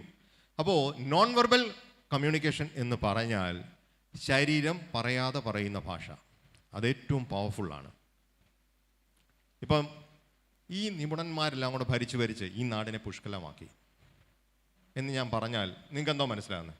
ഈ നിപുണന്മാരെല്ലാം കൂടെ ഭരിച്ച് ഈ നാടിനെ പുഷ്കലമാക്കി എന്ന് പറഞ്ഞാൽ എന്തോ തോന്നി? ഈ വൃത്തികെട്ടവന്മാരെല്ലാം കൂടെ ഭരിച്ച് ഈ നാടിനെ കോഞ്ഞാട്ടയാക്കി എന്നല്ലേ തോന്നുന്നത്? പക്ഷേ ഞാൻ യൂസ് ചെയ്ത വാക്കൊന്ന് ആലോചിച്ച് നോക്കി. ഈ നിപുണന്മാരെല്ലാം ഭരിച്ച് നാടിനെ പുഷ്കലമാക്കി, സമ്പന്നമാക്കി എന്നാണ്. പക്ഷേ എൻ്റെ മുഖത്തെ ആക്ഷൻ കണ്ടപ്പോൾ തോന്നി ഇതേതാ വൃത്തികെട്ട സാധനം ഇവൻ പറഞ്ഞതെന്ന്. That's the importance of you body language. നിങ്ങൾക്ക് എത്ര മഹത്തായ കാര്യവും ഏറ്റവും മോശമായും ഏറ്റവും ഡള്ളായും പ്രസൻറ്റ് ചെയ്യാം. ഏറ്റവും മോശവും കാര്യവും ഏറ്റവും ഭംഗിയായി പ്രസൻറ്റ് ചെയ്യാം. ശരിയല്ലേ? വിൻസ്റ്റൺ ചർച്ചിലൊക്കെ ഇറങ്ങിയിട്ട് ഇന്ന് പ്രസംഗിച്ചാൽ ഒരു ഏരിയ വെളുക്കും. പറയുന്നത് തല്ലിക്കൊല്ലടാന്നാ. ശരിയല്ലേ? ഹിറ്റ്ലർ പ്രസംഗിക്കാൻ തുടങ്ങിയ തീ പിടിയും. പണ്ട് ഇവിടെ കേരളത്തിൽ അങ്ങനെ പ്രസംഗിച്ച ഒരാളുണ്ടായിരുന്നു, പാവം ജയിലിലായിപ്പോയി. ഞാൻ പേര് പറയുന്നില്ല, പൊക്കോട്ടെ. ഇളക്കി വിടുന്ന പ്രസംഗമായിരുന്നു, ഗംഭീരമായിട്ട്. ഞാനൊക്കെ പോയി നിന്ന് ഇങ്ങനെ കേട്ട് നിന്നിട്ടുണ്ട്.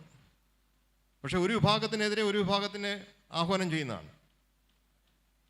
അപ്പോൾ അത്ര തീപ്പൊരിയായിട്ട് നിങ്ങൾക്ക് പറയാൻ പറ്റും. അതിൻ്റെ കൂടെ ആ ശരീരവും കൂടെ വൈബ്രൻ്റായിട്ട് നിന്നാൽ യു വിൽ ഗെറ്റ് ഫോളോവേഴ്സ്, യാതൊരു സംശയമില്ല. അപ്പം അതുകൊണ്ട് ആദ്യം ചെയ്യേണ്ടത് ശരീരഭാഷ കറക്റ്റ് ആക്കുക. നിങ്ങൾ സിവിൽ സർവീസിനൊക്കെ ഇൻ്റർവ്യൂവിന് പോകുമ്പോഴും നമ്മൾ അവർക്ക് കോച്ചിങ്ങിന് കൊടുക്കാൻ പോകുമ്പോഴും ആദ്യം പറയുന്നത് നിങ്ങളുടെ ശരീരഭാഷ ക്ലിയർ ആക്കാൻ പറയും. ഇപ്പം ചിലർക്ക് ചില സ്വഭാവമുണ്ട്, ഇങ്ങനെ ചെവിയെ തിരുമ്മിക്കൊണ്ടിരിക്കും. ചിലർക്കാണെങ്കിൽ ഇങ്ങനെ കോളറെ പിടിച്ചുകൊണ്ടിരിക്കും. ചിലർക്ക് ഇങ്ങനെ മൂക്ക് പിടിച്ചുകൊണ്ടിരിക്കും. ഇത് കറക്റ്റ് ചെയ്യാൻ സമയമില്ലെങ്കിൽ നിങ്ങൾ ലാസ്റ്റ് മൊമെൻറ്റ് കറക്റ്റ് ചെയ്യാൻ പോകരുത്. അത് വേസ്റ്റായി പോതേ ഉള്ളൂ. കാരണം നമ്മൾ പറയും കറക്റ്റ് ചെയ്യുമെന്ന് പറയും, ഇദ്ദേഹം ഇൻ്റർവ്യൂവിന് ചെല്ലുമ്പോൾ കൈ ഇങ്ങനെ വരുമ്പോൾ ഉടനെ കൈ മാറ്റും.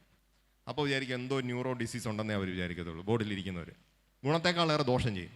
അതുകൊണ്ട് ഇപ്പോഴേ നിങ്ങൾക്ക് കറക്റ്റ് ചെയ്യാൻ enough and more time you will get. നിങ്ങൾ പോയി നിന്ന് കണ്ണാടി പോയി നിന്ന് ഒന്ന് ചെക്ക് ചെയ്യാം നിങ്ങളുടെ ബോഡി ലാംഗ്വേജ്. ഇല്ലെങ്കിൽ നിങ്ങളുടെ നല്ല സുഹൃത്തുക്കളോട് ചോദിക്കുക. അത് കറക്റ്റ് ആക്കാൻ പറ്റിയാൽ ആദ്യം തന്നെ കറക്റ്റ് ആക്കുക. You got it? അപ്പോൾ കറക്റ്റ് നിങ്ങൾ ഏത് വെന്യൂവിലോട്ടാണ് പോകുന്നത്, ആരെയാണ് കാണാൻ പോകുന്നത്, എന്ത് ഒക്കേഷനിലാണ് പോകുന്നത്, അതിനനുസരിച്ച് പറ്റുന്ന ഒരു ബോഡി ലാംഗ്വേജ് ആയിരിക്കണം നിങ്ങൾ ക്രിയേറ്റ് ചെയ്യേണ്ടത്. അത് കുറേ കഴിയുമ്പോൾ നിങ്ങൾക്ക് അറിയാതെ അത് സ്വായത്തമാകും. ആദ്യം നമ്മളത് പ്രാക്ടീസ് ചെയ്യുന്നു, കുറേ കഴിയുമ്പോൾ തന്നെ അത് കിട്ടുന്നു. സിറ്റുവേഷൻ അനുസരിച്ച് നിങ്ങളുടെ ബോഡി ലാംഗ്വേജ് മാറിക്കൊണ്ടിരിക്കും. ഓക്കെ. Second, verbal communication. ആദ്യം നോൺ വെർബലായി, ഇനി വെർബൽ. വെർബലിൻ്റെ ഒരു അഡ്വാൻറ്റേജും ഡിസഡ്വാൻറ്റേജും വാക്കിന് ഭയങ്കര ഇമ്പോർട്ടൻസ് ആണ്. ഇപ്പോൾ ഞാൻ എൻ്റെ ലൈഫിൽ സംഭവിച്ച ഒരു കാര്യം പറയാം. ഈ വാക്ക് പവർഫുള്ളാന്ന് പറയുന്നത്, അത് പറയുന്ന ഒരു രീതിക്കും ആദ്യം ഒരു എക്സാമ്പിൾ പറഞ്ഞിട്ട് പോവാം. ഓക്കെ, എൻ്റെ ഭാര്യ. ഓക്കെ, എൻ്റെ ഭാര്യയ്ക്ക് ഇപ്പം നിങ്ങൾ ചോദിക്കുക എൻ്റെ ഭാര്യ എന്ന് ഇങ്ങനെ പറയുന്നത്. എൻ്റെ ഭാര്യയെ പറ്റി എനിക്കല്ല പറയാൻ പറ്റുള്ളൂ, അവളെ പറ്റിയാണല്ലോ ഞാൻ പറയേണ്ടത്. അപ്പോൾ അവൾക്ക് ഏറ്റവും നല്ലത് ബ്ലാക്ക് ആൻഡ് വൈറ്റ് കോമ്പിനേഷനാണ്. പക്ഷേ എവിടെങ്കിലും പോകാൻ ഇറങ്ങുമ്പോൾ ഏതെങ്കിലും കൂറ കളറും ഇട്ടുകൊണ്ട് ഇറങ്ങി വരും. പിങ്ക്, വയലറ്റ്, ലോകത്തുള്ള എല്ലാ കളറും അടിച്ചു പിടിപ്പിച്ച്. ചില വീട്ടിലൊക്കെ കയറുമ്പോൾ നമുക്ക് ഭ്രാന്ത് വരികയില്ലേ, മൊത്തം കളറും അടിച്ച് കയറ്റുമല്ലോ. ആ കടയിൽ കിട്ടുന്ന എല്ലാ പെയിൻറ്റും അടിച്ച് കയറ്റും എന്ന് പറയുന്ന പോലെ. അപ്പോൾ സ്വാഭാവികമായിട്ട് നമ്മുടെ റിയാക്ഷൻ എന്തുവാ? പോയിരിഞ്ഞിട്ട് പാടി, ഇതാണല്ലോ. അപ്പോൾ സ്വാഭാവികമായിട്ട് അവിടെ നിന്നുള്ള റിയാക്ഷൻ എന്തായിരിക്കും? പറ്റുമെങ്കിൽ കൊണ്ടുപോയാൽ മതി, എനിക്കിപ്പോൾ ഇതിനെ കാണാൻ പറ്റുള്ളൂ. ആ ദിവസം കുളമായി കിട്ടും. അതേസമയം ഇതേ ഭാര്യയോട് ഞാൻ പറയാണ്, എടി ബ്ലാക്ക് ആൻഡ് വൈറ്റ് ആണ് നിനക്ക് പറ്റുന്നത്, ഞാൻ നിന്നെ പെണ്ണ് കാണാൻ വന്നപ്പം ഞാൻ വീണു പോയത് ആ കോമ്പിനേഷനിൽ. എടി നീ സുന്ദരിയാണ്, നീ അതിലാണ് സുന്ദരി, പോരിഞ്ഞു ഇട്ടിട്ട് പാടി. സത്യം പറഞ്ഞാൽ ബ്ലാക്ക് ആൻഡ് വൈറ്റ് വേഷം ഇല്ലെങ്കിൽ അടുത്തൊന്നെങ്കിലും മേടിക്കും. അയലത്തുനിന്ന് പോയി കടം മേടിച്ചിട്ടാണെങ്കിലും ഇട്ട് നമ്മുടെ കൂടെ വരും. ശരിയാണോ? How the way you present it. ശരിയാണ്. പണ്ടൊരാൾ ഇങ്ങനെ വീട്ടിൽ നിന്ന് പിണങ്ങി ഇറങ്ങി നടന്നു പോവാണ്. അപ്പോൾ ഒരു ആൽമര ചുവട്ടിൽ ഒരു മനുഷ്യൻ ഇങ്ങനെ ഇരിപ്പുണ്ട്. അദ്ദേഹത്തിൻ്റെ അടുക്ക് ചെന്ന്, സന്യാസി മാതിരി. അപ്പോൾ അദ്ദേഹത്തിൻ്റെ അടുക്ക് ചെന്ന് ചോദിച്ചു, സ്ത്രീകളെ സന്തോഷിപ്പിക്കാൻ ഇല്ലെ ഭാര്യമാരെ സന്തോഷിപ്പിക്കാൻ നമ്മൾ എന്താണ് ചെയ്യേണ്ടതെന്ന് ചോദിച്ചു. പുള്ളിയൊന്നും മിണ്ടിയില്ല. അപ്പോൾ ഇയാൾ പറഞ്ഞു, ഞാൻ എൻ്റെ സ്വത്തിൻ്റെ പാതി ഭാഗം തരാം, എനിക്ക് സ്വത്തുണ്ടാക്കാം ഇനിയും, പക്ഷേ സമാധാനം. പുള്ളി മിണ്ടിയില്ല.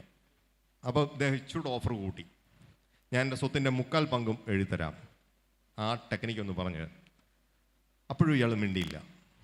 ഇയാൾ പറഞ്ഞു, സ്വത്ത് മുഴുവൻ ഞാൻ എഴുതിത്തരാം, എനിക്ക് ഇനിയും കുറച്ച് ദിവസങ്ങൾ കൊണ്ടുണ്ടാക്കാൻ പറ്റും, ധൈര്യമായിട്ടിരിക്കും, പക്ഷേ ആ സീക്രട്ട് എന്താണെന്ന് പറഞ്ഞു തരണം.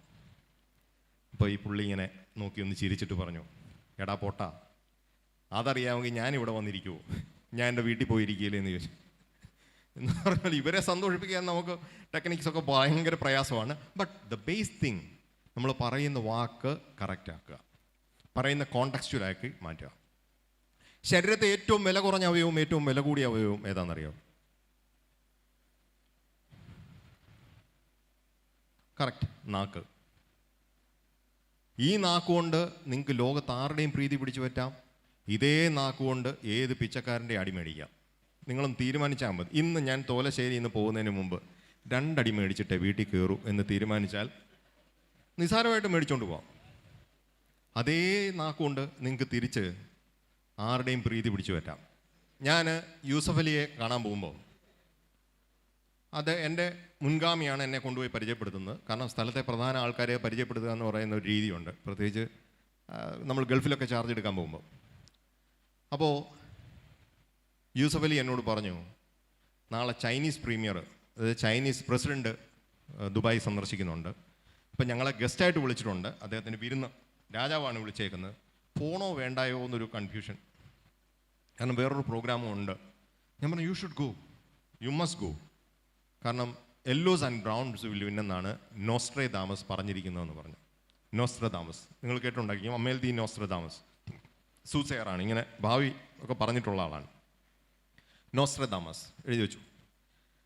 അപ്പം യൂസഫ് അലി എന്നോട് പറഞ്ഞു, ആരാ? ഞാൻ പറഞ്ഞു, നോസ്ട്രദാമസ് എന്ന് പറഞ്ഞ ആളാണ്. എന്നോട് പറഞ്ഞാൽ ഒന്ന് എഴുതി തരുമോ എന്ന് ചോദിച്ചു. ഞാനത് എഴുതി കൊടുത്തു.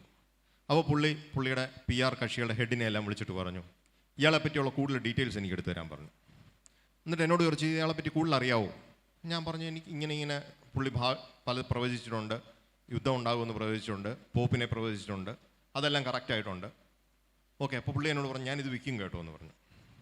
ഞാൻ പറഞ്ഞു, ആയിക്കോട്ടെ, ഇതെൻ്റെ സ്വന്തമൊന്നും അല്ല, ഇത് പണ്ടേ പറഞ്ഞിട്ടുള്ള യെല്ലോസ് ആൻഡ് ബ്രൗൺസ് വിൽ വിൻ. അതായത് ചൈനക്കാരും ഇന്ത്യക്കാരുമായിരിക്കും ലോകം കീഴടക്കാൻ പോകുന്നത്.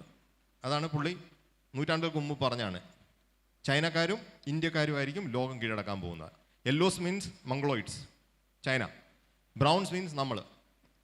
അപ്പോൾ യൂസഫ് അലി ഈ ടോക്ക് പ്രധാനമന്ത്രി ഇരിക്കുന്ന ഒരു ചടങ്ങിൽ പോയി ആദ്യത്തെ ഡയലോഗായിട്ട് പുള്ളി പ്രസംഗിച്ചു. ഭയങ്കരമായിട്ട് കയ്യടി മേടിച്ചു. അതിൻ്റെ വീഡിയോ എനിക്ക് ഇട്ട് തന്നു. സത്യം പറഞ്ഞാൽ ഞങ്ങൾ തമ്മിലുള്ള ബന്ധത്തിൻ്റെ ആദ്യത്തെ തുടക്കം ഈ ഒറ്റ വാചകമാണ്. പുള്ളി എന്നെ എപ്പോഴും വിളിക്കുന്നത് നോസ്ട്രേദാമസ് എന്നാണ്. അതുകൊണ്ട് എനിക്കൊരു പുസ്തകം പുള്ളിയെ പറ്റി എഴുതാൻ പറ്റി. ആ ഒറ്റ വാചകം, ഞാൻ ആ ബുക്ക് എൻ്റെ ഇരിപ്പുണ്ട്. അതായത് പുള്ളിയുടെ ആത്മകഥ എന്ന് പറയാൻ പറ്റില്ല, ജീവിതകഥ വേറെ ആരെ കൊണ്ടും പുള്ളി എഴുതിയിട്ടില്ല, എഴുതാൻ സമ്മതിച്ചിട്ടുമില്ല. പക്ഷേ എനിക്ക് 20 മിനിറ്റ് ആദ്യം ഇൻ്റർവ്യൂ വന്നു, അത് 40 മിനിറ്റായി, പിന്നെ 1 മണിക്കൂറായി, പുള്ളിയുടെ കൂടെ ഫ്ലൈറ്റേ പോകേണ്ടി വന്നു. അങ്ങനെ എഴുതിയൊരു ബുക്കാണ്. ഞാൻ പറഞ്ഞ ആ ഒറ്റ വാചകം. അതുപോലെ ഞാൻ മുംബൈയിലായിരുന്നപ്പോൾ, നിങ്ങൾ ഗാന്ധിജി അറിയാമല്ലോ അല്ലേ? ഗാന്ധിജി ആരാ? ഇനിയിപ്പോൾ ഈ വന്നാലും അതും ചോദിക്കണം തിരുവേനി, ആരുടെയും കുഴപ്പമില്ല. ഗാന്ധിജിയാണോ ഗോഡ്സെയാണോ ഭേദം എന്ന് ചോദിച്ചാൽ ഗോഡ്സെയാണ് രാജാവ്, ഗാന്ധിജി പാവം. ആ അവസ്ഥയിലേക്ക് നമ്മൾ മാറ്റി എഴുതപ്പെടുകയാണ്. ചരിത്രം മുഴുവൻ മാറ്റിക്കൊണ്ടിരിക്കുകയാണ്. നിങ്ങളറിയാതെ പുതിയ ചരിത്രം നിങ്ങൾ പഠിച്ചുകൊണ്ടിരിക്കുകയാണ്. സത്യം അതാണ്. അപ്പോൾ ഈ ഗാന്ധിജിയുടെ പ്രൈവറ്റ് സെക്രട്ടറി ആയിരുന്ന ഒരു മലയാളിയുണ്ട്, TS രാമകൃഷ്ണൻ. അദ്ദേഹമായിട്ടൊരു നല്ല സുഹൃത്ബന്ധം ഉണ്ടാക്കാനുള്ള ഒരു ഭാഗ്യം എനിക്കുണ്ടായി. കാരണം ഞാൻ മുംബൈ ചെല്ലുമ്പോൾ, ഭാരതീയ വിദ്യാഭവൻ നിങ്ങൾ കേട്ടിട്ടുണ്ടോ? ഭാരതീയ വിദ്യാഭവൻ. ആ വിദ്യാഭവൻ്റെ ഡയറക്ടറായിരുന്നു പുള്ളി. പുള്ളിയെ കാണാനാണ് 2002 ബിൽഗേറ്റ്സ് ബോംബെ വന്നത്. പുള്ളിക്ക് അന്ന് 4 കോടി രൂപയാണ് ബിൽഗേറ്റ്സ് ഓഫർ കൊടുത്തത് അവരുടെ സ്കൂളുകൾ ഭംഗിയാക്കാൻ വേണ്ടി. 4 കോടി. പക്ക ഗാന്ധിയൻ. നമ്മൾ കാണുമ്പോഴെല്ലാം ഒരൊറ്റ മുണ്ടും ഒരു കീറിയ ബനിയനും കാണും. ഇതല്ല, പുള്ളിക്കൊരു വേഷമില്ല. TS Ramakrishnan, Thrissur S രാമകൃഷ്ണനാണ്. അപ്പോൾ ഞാൻ ഇദ്ദേഹം മുംബൈയിലുണ്ട്, ഇദ്ദേഹമാണ് വിദ്യാഭവൻ്റെ ഡയറക്ടർ എന്ന് അറിഞ്ഞുകൊണ്ട് ഇദ്ദേഹത്തെ കാണാൻ ചെല്ലുകയാണ്. ചെന്നപ്പോൾ ഇദ്ദേഹം എന്നോട് പറഞ്ഞൊരു സംഭവമുണ്ട്. അപ്പോൾ ഇദ്ദേഹം ലാർസൻ ആൻഡ് ടൂബോ കമ്പനിയുടെ സെക്രട്ടറി ആയിരുന്നു. L&T, നിങ്ങൾ കേട്ടിട്ടുണ്ടോ? L&T എന്ന് പറഞ്ഞ മൾട്ടിനാഷണൽ കമ്പനിയാണ്.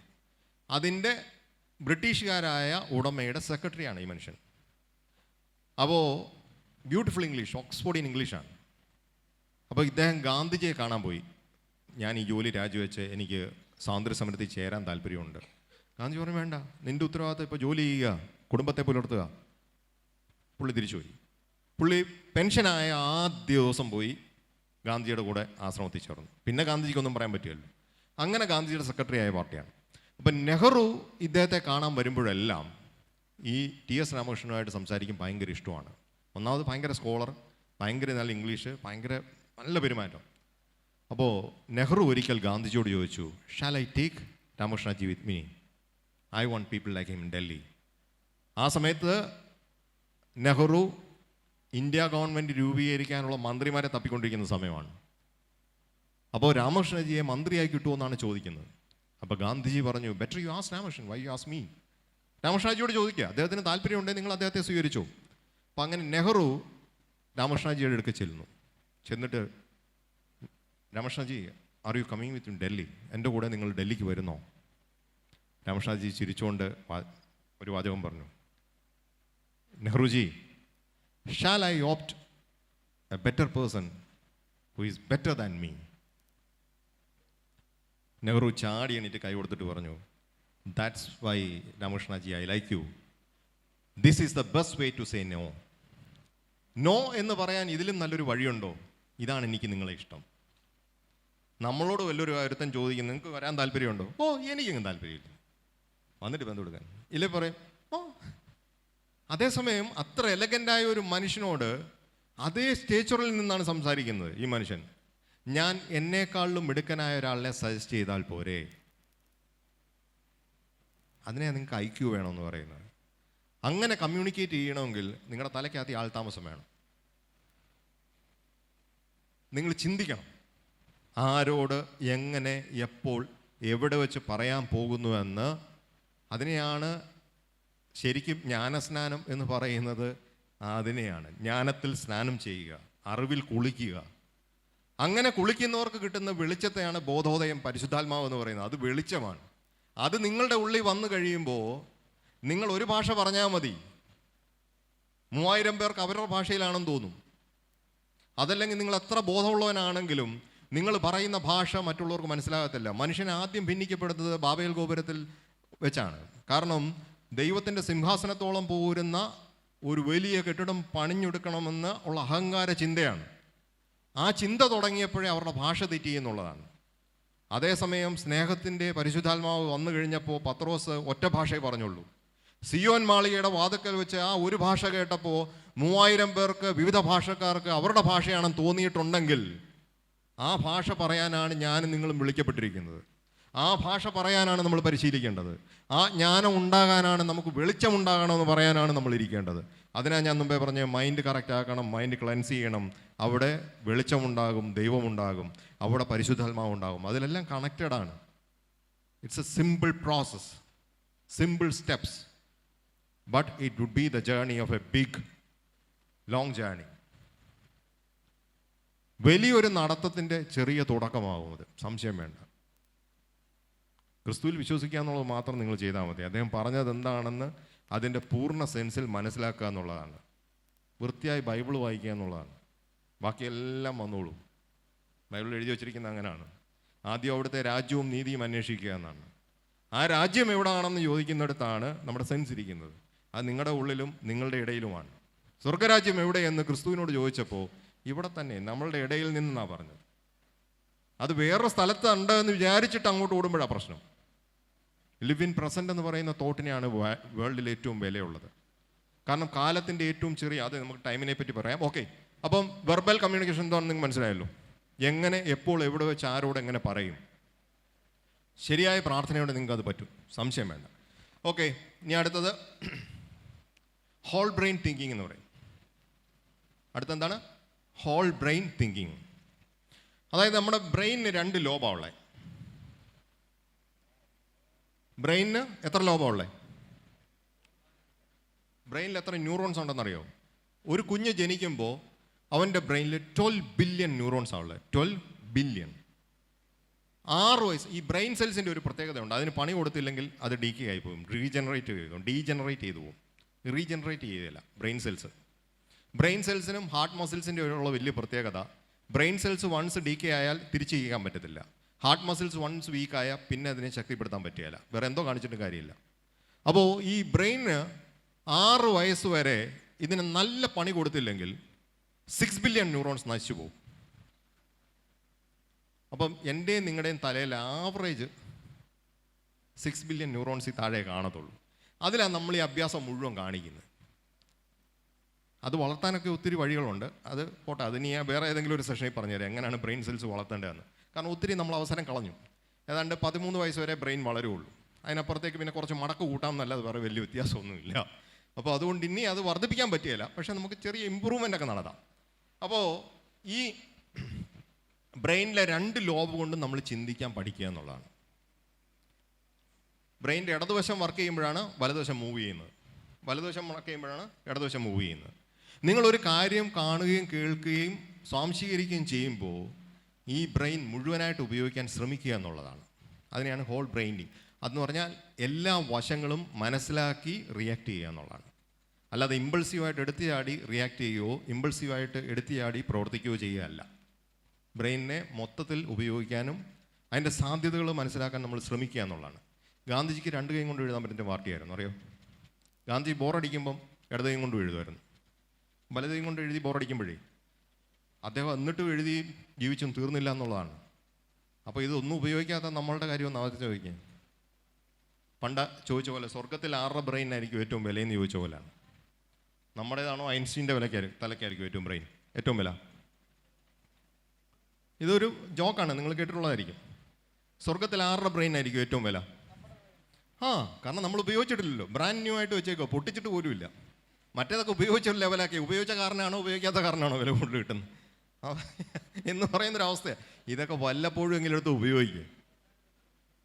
നമ്മുടെ ലൈഫ് മെച്ചപ്പെടുത്താനെങ്കിലും നമ്മളിത് ഉപയോഗിച്ചില്ല, ഇനി എന്നാ ഉപയോഗിക്കാൻ പറ്റുന്നത്? ഇനി അടുത്തത് പീപ്പിൾസ് മാനേജ്മെൻറ്റ് എന്ന് പറയും. അടുത്തത് പീപ്പിൾ മാനേജ്മെൻറ്റ്. ഞാനിതെല്ലാം സ്പീഡിൽ അങ്ങ് പോവാണ്. സമയം എത്രയായി? 3:45. ഓക്കെ. പീപ്പിൾ മാനേജ്മെൻറ്റ് എന്ന് പറയും. എന്ന് പറഞ്ഞാൽ ഒരു വീടിനെയും ഒരു വ്യക്തിയെയും ഒക്കെ, ആ വ്യക്തിക്കും വീടിനും വലിപ്പം കൂടുന്നത് എത്രത്തോളം ആളുകളെ അതിന് മാനേജ് ചെയ്യാൻ പറ്റും എന്നുള്ളതാണ്. നിങ്ങൾക്ക് എത്ര പേരെ നിങ്ങളുടെ ഉള്ളിൽ അക്കോമഡേറ്റ് ചെയ്യാൻ പറ്റും, അതാണ് നിങ്ങളുടെ വലിപ്പം. ചിലർക്ക് അവനവനെ മാത്രമേ അക്കോമഡേറ്റ് ചെയ്യാൻ പറ്റൂ. ഞാനെന്ന് മാത്രം നടക്കും. പുള്ളി ഇങ്ങോട്ട് നടക്കുമ്പോൾ തന്നെ കക്ഷത്തി 2 തേങ്ങായൊക്കെ വെച്ച് വരുന്ന പോലെ ഇങ്ങനെ വരും, മസിലൊക്കെ പിടിച്ച്. പുള്ളിയുടെ അടുത്തോട്ട് ഒരു മനുഷ്യനും എത്താനും പറ്റില്ല, ഈഗോ പിടിച്ചിട്ട്, എയർ പിടിച്ച്. അയാളെ പോലെ മാത്രം അക്കോമഡേറ്റ് ചെയ്യാനേ പറ്റുള്ളൂ. അതേസമയം ഒത്തിരി എത്ര പേരെ ഉൾക്കൊള്ളാൻ ഒക്കും എന്നുള്ളതാണ് ഒരാളുടെ പേഴ്സണൽ കപ്പാസിറ്റി എന്ന് പറയുന്നത്. എത്ര പേരെ നിങ്ങൾക്ക് അംഗീകരിക്കാൻ പറ്റും എന്നുള്ളതാണ്. എത്ര പേരെ നിങ്ങൾക്ക് അംഗീകരിക്കാൻ പറ്റും എന്നുള്ളതിൻ്റെ റിവേഴ്സ് പ്രോസസ്സാണ് എത്ര പേർ നിങ്ങളെ അംഗീകരിക്കുന്നു എന്നുള്ളത്. പറയുന്നത് പിടി കിട്ടിയോ? ഇതൊരു ഗിവ് ആൻഡ് ടേക്ക് ആണ്. അപ്പോൾ അതുകൊണ്ട് നമ്മൾ ആദ്യം ചെയ്യേണ്ടത് അക്സെപ്റ്റൻസ് എന്ന് പറയുന്ന ഒരു കാര്യം നമ്മൾ ആദ്യം അക്സെപ്റ്റ് ചെയ്യാൻ നോക്കുക. എന്തുകൊണ്ടാണ് നമ്മളെ മറ്റൊരാൾക്ക് അക്സെപ്റ്റ് ചെയ്യാൻ പറ്റാത്തത്? അതിനാണ് ഞാൻ മുമ്പേ പറഞ്ഞ SWOT അനാലിസിസ് എന്ന് പറയുന്ന ഒരു അനാലിസിസ് ഉണ്ട്. നിങ്ങളൊന്ന് കുറിച്ചോ, SWOT, SWOT അനാലിസിസ് എന്ന് പറയും. വലിയ വലിയ കമ്പനികളൊക്കെ ഇടയ്ക്ക് ചെയ്യുന്ന മാനേജ്മെൻറ്റ് പ്രിൻസിപ്പിൾസിലെ ഒരു സാധനമാണ് ഈ SWOT അനാലിസിസ്. ഇത് മാനേജ്മെൻറ്റുകൾക്ക് മാത്രമുള്ളതല്ല, എല്ലാ വ്യക്തികൾക്കും ചെയ്യാവുന്നതാണ്. പ്രത്യേകിച്ച് നിങ്ങൾ വളരാൻ ആഗ്രഹിക്കുന്ന ഒരു വ്യക്തിയാണെങ്കിൽ you do it now it self. നിങ്ങൾ ഇന്ന് തന്നെ വീട്ടിൽ പോയിരുന്ന് ഈ SWOT, അതായത് S ഫോർ സ്ട്രെങ്ത്, നിങ്ങളുടെ ശക്തി എന്താണെന്ന് നിങ്ങൾ തിരിച്ചറിയുക. നിങ്ങളൊന്ന് ആലോചിച്ച് നോക്കണം, എനിക്ക് എന്തൊക്കെ കഴിവാണുള്ളത്, ഞാൻ എത്ര വ്യത്യസ്തനാണ് മറ്റുള്ളവരിൽ നിന്ന്, എന്തൊക്കെ ഭാഗ്യമാണ് ദൈവം എനിക്ക് തന്നിരിക്കുന്നത്. നിങ്ങളൊന്ന് ആലോചിച്ച് നോക്കി. ഈ ഭൂമിയിൽ ജനിക്കാൻ കഴിയുന്നതിന് വലിയൊരു ഭാഗ്യം. അതിൽ തന്നെ 1 വയസ്സിനും 6 വയസ്സിനും ഇടയിൽ ശതകോടി എത്ര പിള്ളേർ മരിച്ചു പോകുന്നു ഒരു വർഷം. അതിൽ നിന്ന് മരിക്കാതെ നമ്മൾ ഇത്രയും കാലം ആയിരിക്കുന്ന അതിനേക്കാൾ വലിയ ഭാഗ്യം. നമ്മുടെ മാതാപിതാക്കൾക്ക് നമ്മൾ മക്കളായി ജനിച്ച അതിനേക്കാൾ വലിയ ഭാഗ്യം. ഇങ്ങനൊരു കമ്മ്യൂണിറ്റിയുടെ കൂടെ ഇരിക്കാൻ പറ്റുന്ന അതിനേക്കാൾ ഭാഗ്യം. ഞാൻ ചോദിക്കട്ടെ, ഇപ്പോൾ ഗാസയിലോ ഇസ്രായേലിലാണെങ്കിൽ നിങ്ങൾക്ക് ഇതുപോലെ ഇരിക്കാൻ പറ്റുമോ? കാശ്മീരിലാണെങ്കിൽ നിങ്ങൾക്ക് ഇങ്ങനെ ഇരിക്കാൻ പറ്റുമോ? എപ്പോഴാണ് ബോംബ് വന്ന് മണ്ടയ്ക്ക് വീഴുന്നതെന്ന് അറിയാൻ പറ്റാത്തൊരവസ്ഥയിലാണ്. ഇവിടെ നമ്മൾ അർമ്മതിക്കുകയാണ്. എന്നാലോചിച്ച് നോക്കി, എത്ര സേഫായിട്ടാണ് നമ്മൾ ഇവിടെ ഇരിക്കുന്നത്. അതിന് നമ്മൾ ഇന്നേ വരെ തമ്പുരാനോട് നന്ദി പറഞ്ഞിട്ടുണ്ടോ? ഈ അറ്റ്മോസ്ഫിയറിൽ ഓക്സിജൻ ഇല്ലായിരുന്നേ നമുക്കിങ്ങനെ ശ്വസിച്ചുകൊണ്ടിരിക്കാൻ പറ്റുമോ? നിങ്ങൾ ഇന്നേ വരെ ദൈവത്തിന് രാവിലെ എണീറ്റിട്ട് ദൈവമേ എനിക്ക് ശ്വസിക്കാൻ വായു തന്നതിന് നന്ദി എന്ന് ആരെങ്കിലും പറഞ്ഞിട്ടുണ്ടോ? എനിക്ക് ഉറപ്പാണ് ഇന്നേ വരെ ആരും പറഞ്ഞു കാണത്തില്ല. ഈ സംഭവം ഇല്ലെങ്കിൽ നിങ്ങൾക്ക് 2 അടി നടക്കാൻ പറ്റുമോ? നിങ്ങളൊന്നാലൊരു ഓക്സിജൻ ഇല്ലെങ്കിൽ ഭൂമിയില്ല, ഓക്സിജൻ ഇല്ലേ വെള്ളമില്ല, വെള്ളമില്ലേ ലൈഫില്ല. അപ്പോൾ ഇത് നിങ്ങൾ ആലോചിച്ചിട്ടുണ്ടോ? എത്ര സിമ്പിളാണ്, വലിയ ചെറിയ കാര്യമോ, പക്ഷേ നിങ്ങൾ ഇന്ന് ഒരു താങ്ക്ഫുൾ ആയിട്ടുണ്ടോ? താങ്ക്ഫുൾ ആകുക എന്ന് പറഞ്ഞാൽ ഇത് തരുന്ന ആളിനെ നമ്മൾ അംഗീകരിക്കുക, അതിൻ്റെ പ്രഷ്യസസ് മനസ്സിലാക്കി അത് സൂക്ഷിക്കാൻ നമ്മൾ പഠിക്കുക എന്നുള്ളതാണ്. അല്ലാതെ രാവിലെ എണീറ്റ് ചുമ്മാതെ ദൈവമേ വായു തന്നതിന് നന്ദി എന്ന് പറഞ്ഞിട്ട് ഈ വായു മലിനീകരിക്കാനുള്ള എല്ലാ പരിപാടിയും തുടങ്ങുക. അല്ല, ആ ഒരു തോട്ട് ഉണ്ടാകുമ്പോൾ തന്നെ നിങ്ങൾ അങ്ങനെ അതിന് നെഗറ്റീവായിട്ട് വരുന്ന കാര്യം ചെയ്യാതിരിക്കും. അതുകൊണ്ട് മാത്രമാണ് ഇത് പറയുന്നത്. അങ്ങനെ നമ്മൾ ഓരോ മെസ്സേജ് എല്ലാവർക്കും കൊടുക്കേണ്ടത്. നമുക്ക് കിട്ടുന്ന അനുഗ്രഹത്തെക്കുറിച്ച് ചിന്തിക്കുമ്പോൾ, ബാക്കിയുള്ളവർക്ക് കിട്ടുന്നില്ല എന്ന് മനസ്സിലാക്കുമ്പോൾ, നമുക്ക് കിട്ടിയ അനുഗ്രഹങ്ങളെപ്പറ്റി അതിൻ്റെ വില നമ്മൾ അറിയാൻ പറ്റും. അപ്പോൾ നമ്മളത് മലിനമാക്കാതിരിക്കാനും നഷ്ടപ്പെടാതിരിക്കാനും ആഗ്രഹിക്കും. ഇപ്പം നമ്മുടെ മാതാപിതാക്കളെ പറ്റി നമുക്ക് വിലയില്ലാത്തത് എന്തുകൊണ്ടാണ്? അവരെ നമ്മൾ കണ്ണു മുറച്ച് കാണുന്ന മുതൽ നമ്മുടെ കൂടെ നമ്മുടെ കാര്യങ്ങൾ നടത്തി ഇങ്ങനെ പുറകെ നടക്കുന്നതുകൊണ്ടാണ്. അതില്ലാത്തവർക്ക് മാത്രമേ അതില്ലാതാകുമ്പോൾ അതിൻ്റെ വില മനസ്സിലാകത്തുള്ളൂ. ഭൂമിയിൽ നമ്മളെ കണക്ട് ചെയ്യുന്ന ഏക ആൾക്കാർ നമ്മുടെ മാതാപിതാക്കളാണ്, അല്ലേ? അവർ പോയാൽ ഞാനും നിങ്ങളും എല്ലാം യത്തീമുകളാണ്, എന്ന് പറഞ്ഞാൽ അനാഥരാണ്. ബാക്കി നിങ്ങൾ എന്തോ ഉണ്ടെന്ന് പറഞ്ഞാലും വെർട്ടിക്കൽ കണക്ഷൻസ് എന്ന് പറയും. ആ വെർട്ടിക്കൽ കണക്ഷൻസിൽ ഏറ്റവും ടേബിളിൻ്റെ താഴെ വരുന്നത് ഈ ഭൂമിയായിട്ട് നേരെ നമ്മളെ കണക്ട് ചെയ്ത് നിർത്തുന്ന എലമെൻറ്റ് നമ്മുടെ മാതാപിതാക്കളാണ്. അപ്പോൾ ഇന്നെങ്കിലും ചെന്ന് അവരോടൊരു താങ്ക്സ് എങ്കിലും ഉള്ളിൻ്റെ ഉള്ളിൽ നിന്ന് പറയണം. അമ്മേ കഴിച്ചോ, അച്ഛാ കഴിച്ചോ. നിങ്ങൾ ഇന്നവരെ ചോദിച്ചിട്ടുണ്ടോ? വല്ലപ്പോഴെങ്കിലും ഒന്ന് ചോദിക്കണം. നിങ്ങൾ അച്ഛനോടൊക്കെ ചോദിക്കുമ്പം പിന്നെ അച്ഛൻ ഇതുപോലൊരു ബോറൻ പാർട്ടി ലോകത്തില്ല. അമ്മ അയ്യോ സങ്കല്പിക്കാൻ പറ്റും. അങ്ങനല്ല, just think in a reverse way. ശരിയാണ്, നിങ്ങൾ അവരുള്ളതുകൊണ്ടാണ് അവർ മാതാപിതാക്കളായത്. പക്ഷേ അവരില്ലാതെ നിങ്ങൾ ഉണ്ടാകുമായിരുന്നു എന്ന് തിരിച്ചു ആലോചിക്കണം. അപ്പം അതുകൊണ്ട് താങ്ക്ഫുൾ ആയിരിക്കുക. സൃഷ്ടാവായ ദൈവത്തോട് താങ്ക്ഫുൾ ആകുന്നത് പോലെ തന്നെ അവരോടും താങ്ക്ഫുൾ ആകുക. നിങ്ങൾ നന്നാവാനുള്ള ആദ്യത്തെ സ്റ്റെപ്പുകളിലൊന്നാണത്. ജനിപ്പിച്ച മാതാപിതാക്കളുടെ മഹത്വം മനസ്സിലാക്കുക, അവരോട് സ്നേഹത്തോടെ പെരുമാറുക. അവിടെ നിന്ന് കിട്ടുന്ന സ്നേഹമേ നമുക്ക് മറ്റുള്ളവർക്ക് കൊടുക്കാൻ പറ്റൂ. ഇല്ലാത്തതൊന്നും നമുക്ക് കൊടുക്കാൻ പറ്റില്ല, ഉള്ളതേ പകർന്നു കൊടുക്കാൻ പറ്റും. ആ സ്നേഹത്തിൻ്റെ അബണ്ടൻസ് നമുക്ക് കിട്ടേണ്ടത് അവരിൽ നിന്നാണ്. അത് എപ്പോഴാണ് നമ്മൾ മനസ്സിലാക്കുന്നതെന്ന് ചോദിച്ചാൽ അവരെ പൂർണ്ണ അർത്ഥത്തിൽ സ്നേഹിക്കുമ്പോഴാണ്. You will get it. Okay, അപ്പോൾ അടുത്ത പീപ്പിൾസ്. ഇതിനെല്ലാം 1000 എക്സാമ്പിൾസ് ഉണ്ട്. സോറി, സമയമില്ലാത്തതുകൊണ്ടാണ്. അടുത്തതാണ് പീപ്പിൾ മാനേജ്മെൻറ്റ്, ടൈം മാനേജ്മെൻറ്റ്. ഈ ലോകത്തിലെ ഏറ്റവും ചെറിയ യൂണിറ്റ് സമയമാണ്. ഏറ്റവും സ്കേഴ്സിറ്റി ഉള്ള കാര്യവും സമയമാണ്. ദൈവം ഒരു നല്ല സോഷ്യലിസ്റ്റ് ആണെന്ന് എനിക്ക് തോന്നിയിട്ടുള്ളതും സമയത്തിൻ്റെ കാര്യത്തിലാണ്. ബാക്കി എല്ലാ കാര്യത്തിലും പുള്ളി അലമ്പ് കാണിച്ചിട്ട് തോന്നിയിട്ടുണ്ട്. ഇപ്പം മമ്മൂട്ടിയുടെ പോക്കം എനിക്ക് ആഗ്രഹിക്കാൻ പറ്റും. അമിതാഭ് ബച്ചൻ്റെ പോക്കം കീഴിൽ പോയി ഞാൻ നിന്നിട്ടുണ്ട്. നമ്മൾ അന്തം വിട്ട് ഇങ്ങനെ നോക്കണം. 6 അടി 4 ഇഞ്ചാണ്. അപ്പം എൻ്റെ അവസ്ഥ നിങ്ങൾ ആലോചിക്കണം. പിന്നെ മമ്മൂട്ടിയുടെ കളർ ആഗ്രഹിച്ചാൽ നടക്കുകയില്ല. സൗന്ദര്യം വലിയ പ്രയാസമാണ്. ഇനി സച്ചിൻ തെണ്ടുൽക്കർ നമുക്ക് പ്രയാസമാണ്. പക്ഷേ ഈ പാർട്ടികൾക്കും എനിക്കും നിങ്ങൾക്കും എല്ലാം ദൈവം 24 hours തന്നിട്ടുള്ളൂ. സച്ചിൻ തെണ്ടുൽക്കർ എന്നാൽ 24 മണിക്കൂർ കൊടുക്കാം, മമ്മൂട്ടിയാണ് എന്നാൽ 25 മണിക്കൂർ കൊടുക്കാമെന്ന് പുള്ളി പറഞ്ഞില്ലല്ലോ. 24 hours ഉള്ളൂ. പക്ഷേ ഈ 24 hours എങ്ങനെയാണ് നിങ്ങൾ കൺവേർട്ട് ചെയ്യുന്നത് എന്നുള്ളതാണ്. നിങ്ങൾക്ക് 18 മണിക്കൂർ വർക്ക് ചെയ്ത് 6 മണിക്കൂർ ഉറങ്ങാം. തിരിച്ച്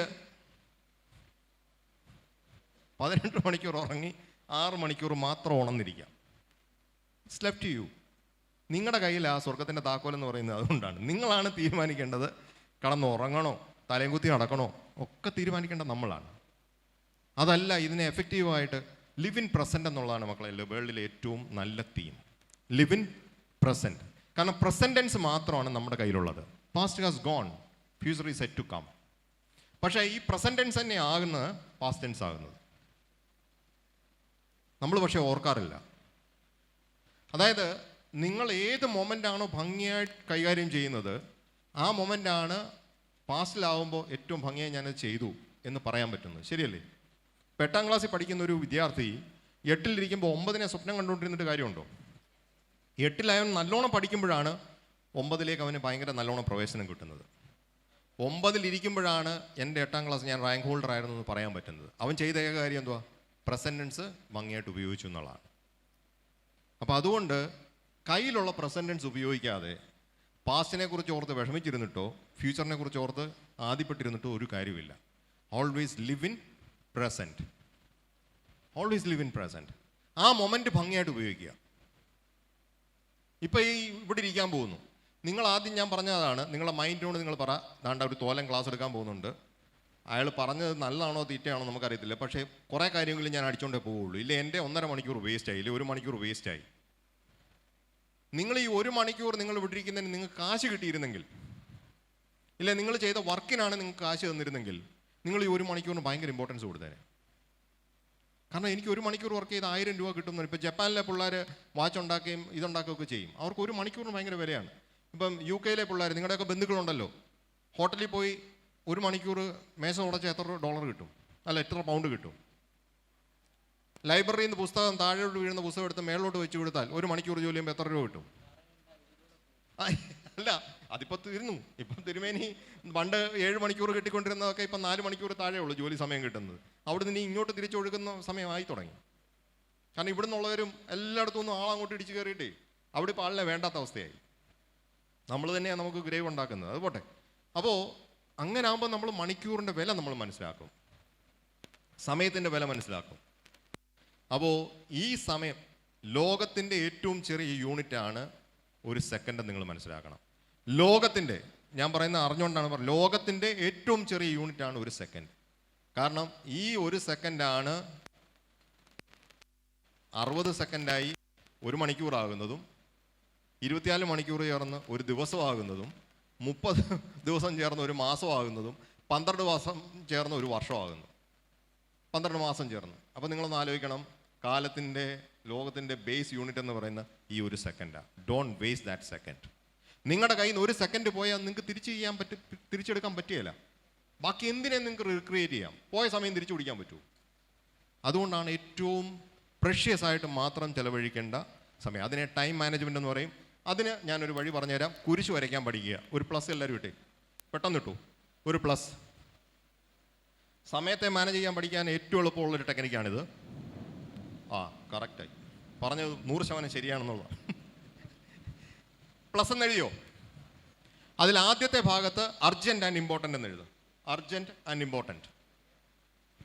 1 പ്ലസ് എഴുതുമ്പോൾ 4 പോർഷൻ കിട്ടും. 1, 2, 3, 4. നമ്മളൊരു കുരിശ് വരയ്ക്കുമ്പോഴേ 4 പോർഷൻ കിട്ടുകയല്ലേ? അതിൽ ആദ്യത്തെ പോർഷൻ 1 അർജൻറ്റ് ആൻഡ് ഇമ്പോർട്ടൻറ്റ്. രണ്ടാമത്തത് urgent but not important. Urgent but not important. മൂന്നാമത്തത് important but not urgent. Important but not urgent. നാലാമത്തത് neither important nor urgent. Neither ഒന്ന് നമ്മൾ പറയും. Okay, neither important nor urgent. കറക്റ്റാണേ? എഴുതാൻ പറ്റിയല്ലോ. ആദ്യത്തത് അർജൻറ്റ് ആൻഡ് ഇമ്പോർട്ടൻറ്റ്, രണ്ടാമത്തെ അർജൻറ്റ് ബട്ട് നോട്ട് ഇമ്പോർട്ടൻറ്റ്, മൂന്നാമത്തത് ഇമ്പോർട്ടൻറ്റ് ബട്ട് നോട്ട് അർജൻറ്റ്, നാലാമത്തത് നൈദർ ഇമ്പോർട്ടൻറ്റ് നോർ അർജൻറ്റ്. അപ്പോൾ അതിൽ ആദ്യത്തെ പോർഷൻ അർജൻറ്റ് ആൻഡ് ഇമ്പോർട്ടൻറ്റ്. ഇപ്പം നിങ്ങളുടെ പ്രൊഫസർ പറയുകയാണ്, നാളെ വേണ്ട, ഇന്ന് 1 മണിക്കൂറിനുള്ളിൽ എനിക്ക് അസൈൻമെൻറ്റ് ചെയ്തു തരണം. 1 മണിക്കൂറിനുള്ളിൽ. അപ്പോൾ നിങ്ങളെന്ത് ചെയ്യണം? ആ സമയമുണ്ടല്ലോ എന്ന് വിചാരിച്ചിരിക്കണം. അങ്ങനെയാണോ? Do it then it self, ഇല്ല നൗ ഇറ്റ് സെൽഫ്. അതിനൊരു സെക്കൻഡ് പോലും നിങ്ങൾ പാഴാക്കാൻ പാടില്ല. അതായത് നിങ്ങളുടെ ഹോൾ ആക്ടിവിറ്റിയെ നിങ്ങൾക്ക് ഈ 4 കോളത്തിലോട്ട് കൊണ്ടുവരാം. ആദ്യം അതാണ് നമ്മൾ ചെയ്യേണ്ടത്. ഒരു അസൈൻമെൻറ്റ് കിട്ടുന്നു, ഇല്ല ഒരു കാര്യം കേൾക്കുന്നു, ഇല്ല ഒരു കാര്യം അറിയുന്നു. അപ്പം നമ്മൾ ഈ 4 കോളത്തിലോട്ടാണ് കൊണ്ടുവരുന്നത്. അത് അർജൻറ്റ് ആൻഡ് ഇമ്പോർട്ടൻ്റ് ആണോ, ഇമ്പോർട്ടൻ്റ് ആൻഡ് അർജൻറ്റ് ആണോ, അർജൻറ്റ് ബട്ട് നോട്ട് ഇമ്പോർട്ടൻ്റ് ആണോ, നൈദർ ഇമ്പോർട്ടൻ്റ് നോർ അർജൻറ്റ് ആണോ, അങ്ങനെ പെട്ടെന്ന് നിങ്ങൾ തിരിക്കുക. തിരിച്ചു കഴിഞ്ഞിട്ട് ആദ്യത്തെ കോളത്തിൽ വരുന്നത് അന്നേരം ചെയ്യേണ്ട കാര്യമാണ്. രണ്ടാമത്തത് അർജൻറ്റ് ബട്ട് നോട്ട് ഇമ്പോർട്ടൻറ്റ് എന്ന് പറഞ്ഞാൽ ഇപ്പോൾ അടുക്കളയിൽ അമ്മ ജോലി ചെയ്തുകൊണ്ടിരിക്കുന്നു. അപ്പോൾ പെട്ടെന്നൊരു സഹായത്തിന് വിളിക്കും, ഇടി ഒന്നും അടി ഇതൊന്ന് സഹായിക്കും, ഇതാണ്ട് ഇതൊന്ന് കടുവ് പറ്റിയിട്ട് ഞാനിപ്പം ഇല്ലമ്മ ഞാൻ അടുക്കളയിൽ കയറില്ല എന്ന് പറഞ്ഞിരുന്നാൽ കരിഞ്ഞതും പോഞ്ഞതും കിട്ടും. അതിൽ അർജൻസി ഉണ്ട്. നിങ്ങളെ സംബന്ധിച്ച് വലിയ ഇമ്പോർട്ടൻ്റ് അല്ല, പക്ഷേ അതുള്ളതും അന്നേരം ക്ലിയർ ചെയ്ത് കൊടുക്കുക. പറഞ്ഞു മനസ്സിലായി? മൂന്നാമത്തത് ഇമ്പോർട്ടൻറ്റ് ബട്ട് നോട്ട് അർജൻറ്റ്. ഇപ്പോൾ പറയുകയാണ് ഒരു അസൈൻമെൻറ്റ് അടുത്ത തിങ്കളാഴ്ച ചെയ്ത് കിട്ടണം. അപ്പോൾ നിങ്ങൾ എന്ത് ചെയ്യണം? ഞായറാഴ്ച രാത്രി എടുക്കണം? അല്ല, തിങ്കളാഴ്ച രാവിലെ എടുത്ത് ചെയ്യുക. അങ്ങനെയാണോ? അല്ല. അതിന് നിങ്ങൾ ചെയ്യേണ്ടത് ഇന്ന് മുതൽ ആ ദിവസം വരെയുള്ളത് ഓരോ മണിക്കൂർ അതിനു വേണ്ടി മാറ്റി വെക്കുക. അതിന് നമ്മൾ ക്വാളിറ്റേറ്റീവ് ഇമ്പ്രൂവ്മെൻ്റ് എന്ന് പറയും. Qualitative improvement. തിങ്കളാഴ്ച മോർണിംഗ് ആകുമ്പോൾ പെർഫെക്റ്റ് ആയൊരു പ്രോജക്റ്റ് ആയിരിക്കും. നിങ്ങൾക്ക് ഒരു ടെൻഷൻ്റെ ആവശ്യമില്ല. നിങ്ങളുടെ കയ്യിൽ ഏറ്റവും മനോഹരമായ ഒരു പ്രോജക്റ്റ് ആയിരിക്കും. പറഞ്ഞു മനസ്സിലായി? അതിനെയാണ് ടൈം മാനേജ്മെൻ്റ് എന്ന്. നാലാമത്തെ സാധനം നമ്മൾ ഏറ്റവും കൂടുതൽ ചെയ്യുന്നതാണ് നൈദർ ഇമ്പോർട്ടൻറ്റ് നോർ അർജൻറ്റ്. എന്തിനാണ് ആ ജംഗ്ഷനിൽ വായി നോക്കിയിരിക്കുന്നത്? ആ വല്ല പ്രയോജനം ഉണ്ടോടാ? ആ എന്നാൽ വീട്ടിൽ പോടാ. ഇതായിരിക്കണം നമ്മുടെ ആറ്റിറ്റ്യൂഡ്. കാരണം ഒരു പ്രയോജനമില്ലാത്ത കാര്യം നിങ്ങൾ എന്തിനാണെന്ന് ചെയ്യുന്നത്? അത് ചെയ്യാൻ വേറെ ആൾക്കാരുണ്ട്, അവർ ചെയ്തോട്ടെ. നമ്മുടെ ഒരു സാന്നിധ്യം ആവശ്യമില്ലാത്തൊരു കാര്യത്തിന് എന്തിനാണ് പോയി നിൽക്കാൻ പോകുന്നത്? നമ്മുടെ ഒരു പ്രസൻസ് കൊണ്ട് എന്തെങ്കിലും മെച്ചം ഉണ്ടാവുമെങ്കിൽ you go and do that. അങ്ങനെ ഒരു കാര്യമില്ലാത്ത കാര്യത്തിന് മക്കളെ നിങ്ങളുടെ സമയം വേസ്റ്റ് ആക്കരുത്. കാരണം ഇല്ല, നമ്മുടെ കയ്യിൽ ആകെപ്പാടെ കുറച്ച് ജീവിതമേ ഉള്ളൂ. അതിൽ തന്നെ എത്ര ദിവസം നമ്മൾ ജീവിക്കും? അതിൽ തന്നെ എത്ര കാര്യം ഉറങ്ങിക്കഴിഞ്ഞ് ബാക്കി എത്ര സമയം കാണും? നിങ്ങളൊന്ന് ആലോചിച്ചു. 24 hours നിങ്ങളൊന്ന് സ്പ്ലിറ്റ് ചെയ്ത് ഒരു ദിവസം നോക്ക്. എത്ര മണിക്കൂർ ആക്റ്റീവായിട്ട് നമുക്ക് ജീവിക്കാൻ കിട്ടുന്നത്? ആഹാരവും ഉറക്കവും കുളിയും ജപവും എല്ലാം കഴിഞ്ഞ് കിട്ടുന്ന എത്ര മണിക്കൂർ കിട്ടുമായിരിക്കും ആക്റ്റീവ് ബോധത്തോടെ? അപ്പോൾ അതുകൂടെ നമ്മൾ വേസ്റ്റ് ആക്കിയാൽ ഹോൾ വേസ്റ്റായി. അപ്പോൾ ടൈം മാനേജ്മെൻറ്റ് കഴിഞ്ഞു. ഇനി അടുത്തത് മെമ്മറി സ്കിൽസ് അല്ല, സ്ട്രെസ് മാനേജ്മെൻറ്റ്. സ്ട്രെസ് മാനേജ്മെൻറ്റ് ലോകത്തെ ഏറ്റവും പേടിപ്പിക്കുന്ന ഒരു സാധനമാണ് ഈ സ്ട്രെസ് മാനേജ്മെൻറ്റ്. നല്ലൊരു ശതമാനം ഹൃദ്രോഗത്തിൻ്റെയും ഓഫ് കോഴ്സ് പാരമ്പര്യം ഉണ്ട്, ഇല്ലെന്ന് ഞാൻ പറയുന്നില്ല, സ്ട്രോക്കിൻ്റെയും ഒക്കെ മെയിൻ റീസൺ ഈ സ്ട്രെസ്സാണ്. ഈ സ്ട്രെസ്സിനെ മാനേജ് ചെയ്യാൻ പഠിച്ചാൽ അയാളുടെ ലൈഫ് ഏറ്റവും സ്മൂത്തായിട്ട് ഓടിക്കും എന്നുള്ളതാണ്. അതിന് ഏറ്റവും വേണ്ടതാണ് എല്ലാ ദിവസവും ഉള്ള പ്രാർത്ഥന. സ്ട്രെസ് മാനേജ് ചെയ്യാനുള്ള ഏറ്റവും നല്ല ടെക്നിക്കാണ് നല്ലോണം പ്രാർത്ഥിക്കാൻ പഠിക്കുക എന്നുള്ളത്, പാട്ടുപാടാൻ പഠിക്കുക എന്നുള്ളത്, നിങ്ങൾക്ക് ഏറ്റവും ഇഷ്ടമുള്ളൊരു ഹോബി ചെയ്യുക എന്നുള്ളത്. നിങ്ങൾക്ക് എന്തിനാണോ മനസ്സിനൊരു സന്തോഷം തോന്നുന്നത് ആ കാര്യത്തിൽ ഇൻവോൾവ് ആകാൻ കുറച്ച് സമയമെങ്കിലും മാറ്റി വെക്കുക എല്ലാ ദിവസവും. ആ സ്ട്രെസ്സ് നിങ്ങൾ കോൺസെൻട്രേഷൻ വർദ്ധിപ്പിക്കാനുള്ള ഒരു ടെക്നിക്കൂടായിട്ട് കൺവേർട്ട് ചെയ്യാൻ പറ്റിയാൽ നിങ്ങൾക്ക് ഭയങ്കരമായിട്ട് ഇമ്പ്രൂവ് ചെയ്യാൻ പറ്റും. ഞാൻ പറയുന്നത് നിങ്ങൾക്ക് മനസ്സിലാവുന്നുണ്ടോ? കുറേ സമയം എല്ലാ ദിവസവും പണ്ട് വീടുകളിൽ പാട്ട് പാടി പ്രാർത്ഥിക്കണം വൈകുന്നേരം എന്ന് പറയുന്നത് എന്തിനാണ്? നിങ്ങൾ എല്ലാവരും കൂടി ഇരുന്ന് അങ്ങോട്ടും ഇങ്ങോട്ടും 2 വർത്തമാനമൊക്കെ പറഞ്ഞ് പലരെയൊക്കെ ഒന്ന് കളിയാക്കി അങ്ങോട്ടും ഇങ്ങോട്ടും 2 കുസൃതിയൊക്കെ കാണിച്ച് നിങ്ങൾ ആ ദിവസത്തെ ഭംഗിയാക്കുകയാണ്. അതുവരെയുള്ള നിങ്ങളല്ല പിന്നെ നിങ്ങൾ പഠിക്കാൻ ചെന്നിരിക്കുമ്പോൾ. നിങ്ങൾ ക്ലെൻസായി, നിങ്ങൾ വൃത്തിയായി, ഒരു ടെൻഷനും ഇല്ലാതെ നിങ്ങൾ ടേബിളിൻ്റെ ഫ്രണ്ടിൽ ചെന്നിരിക്കുമ്പോൾ ഫോട്ടോഗ്രാഫിക് മെമ്മറി നമ്മളതിന് പറയുന്നത്. നിങ്ങളുടെ മൈൻഡ് ക്ലീൻ ആണെങ്കിൽ നിങ്ങൾ എന്ത് കണ്ടാലും അത് ഒപ്പിയെടുക്കാൻ പറ്റും. അത്ര പവറാണ് നിങ്ങളുടെ മൈൻഡിനുള്ളത്. നമ്മളൊക്കെ അറിയാൻ വയ്യാത്തതുകൊണ്ടാണ്. ആ ഫോട്ടോഗ്രാഫിക് മെമ്മറി കിട്ടണമെങ്കിൽ അതുകൊണ്ടായി ബ്രാഹ്മമുഹൂർത്തത്തിലൊക്കെ എണീറ്റിരുന്ന് പഠിക്കണം എന്ന് പറയുന്നത്. എവിടാ തലേന്ന് 12:30-1 മണി വരെ ഇതെല്ലാം കണ്ടേച്ച് നീ ബ്രാഹ്മമുഹൂർത്തം? അങ്ങനല്ല. ബ്രെയിനിന് 2 സൈക്കിളാണുള്ളത്. 8 മണിക്കൂർ 4 മണിക്കൂർ ഇതുള്ള 2 ഉറക്കമാണ് 2 സൈക്കിളാണ് ബ്രെയിൻ പൂർണ്ണമാക്കുന്നത്. അതുകൊണ്ടാണ് 8 മണിക്കൂർ ഉറങ്ങണം എന്ന് പറയുന്നത്. വേണ്ട 8 ഇല്ലെങ്കിൽ 6 മണിക്കൂറെങ്കിലും നമ്മൾ ഉറങ്ങാൻ. അതായത് ആദ്യത്തെ ഒരു സൈക്കിൾ മസ്റ്റായിട്ട് കംപ്ലീറ്റ് ആകണം. 4 hours ഫസ്റ്റ് സൈക്കിൾ. അത് പക്കായാക്കിയാൽ നിങ്ങൾ ഇച്ചിരി ഒന്ന് ഫ്രഷായി. ഒരു 2-3 hours കൂടെ നിങ്ങൾക്ക് കിട്ടിയാൽ നല്ല ഫ്രഷായി. കാരണം നിങ്ങളുടെ ബ്രെയിൻ റീജുവനേറ്റ് ചെയ്യുന്ന സമയമാണ്. ഈ വേസ്റ്റ് എല്ലാം റീസൈക്കിൾ ചെയ്ത് വൃത്തിയാക്കാൻ ബ്രെയിൻ എടുക്കുന്ന സമയമാണത്. അത് കഴിഞ്ഞ് നിങ്ങൾക്ക് കിട്ടുന്ന എന്ത് കാര്യവും, കാരണം നമ്മുടെ ഉള്ളിലെല്ലാം 6 ബില്യൺ ന്യൂറോൺസ് ഉണ്ട്. നമ്മളെല്ലാം ബുദ്ധിമാന്യമുള്ളവരല്ല. അതുകൊണ്ട് മിക്കവാറും എല്ലാവർക്കും ഉണ്ട് 100%. പക്ഷേ നമ്മളത് യൂസ് ചെയ്യുന്നില്ല എന്നുള്ളതാണ്. നിങ്ങൾ ഇന്ന് പോയി പ്രാക്ടീസ് ചെയ്ത് നോക്കുക, അതിൻ്റെ വ്യത്യാസം മനസ്സിലാവും. നല്ലോണം പ്രാർത്ഥിച്ച് നല്ല പാട്ടുമൊക്കെ പാടി ഉഷാറായി കിടന്നുറങ്ങി രാവിലെ എണീറ്റ് ഒരു കാര്യം ഒന്ന് വൃത്തിയായിട്ട് ചെയ്തു നോക്കി, കിട്ടുന്ന അന്ന് അതുപോലെ കിടക്കും ഈ സാധനം. ആവശ്യമുള്ള ഫസ്റ്റ് സെക്കൻഡറി മെമ്മറിയിലും ടെറിഷറി മെമ്മറിയിലും ഒക്കെ ഇത് ലോഡായിക്കൊണ്ടിരിക്കും. നിങ്ങൾക്ക് ആവശ്യമുണ്ടെന്ന് തോന്നുന്ന സമയത്ത് ഇത് അവിടുന്ന് ബാങ്കിൽ കിടക്കുന്ന ഫിക്സഡ് ഡെപ്പോസിറ്റ് പോലെ സാധനം വന്നുകൊണ്ടിരിക്കും. അത് ചെയ്ത് നോക്കാം, അത് പ്രാക്ടീസ് ചെയ്ത് നോക്കണം. നമ്മളൊക്കെ ചെയ്യുന്നതുകൊണ്ടാണ് ഞാനിത് പറയുന്നത്. നമ്മൾ എൻജോയ് ചെയ്ത് ചെയ്യുന്ന ഒരു കാര്യമാണ്. ഇല്ലെങ്കിൽ വലിയ പാടാണ്. നമ്മുടെയൊക്കെ പ്രൊഫഷനിൽ ഓടിച്ച് നടക്കാൻ വലിയ പ്രയാസമാണ്. You can do it. അപ്പം അടുത്തത് മെമ്മറി. എൻ്റെ സമയം തീരാറായി. അടുത്തത് മെമ്മറി എന്ന് പറയാനായി. 7ാമത്തതാണ് മെമ്മറി.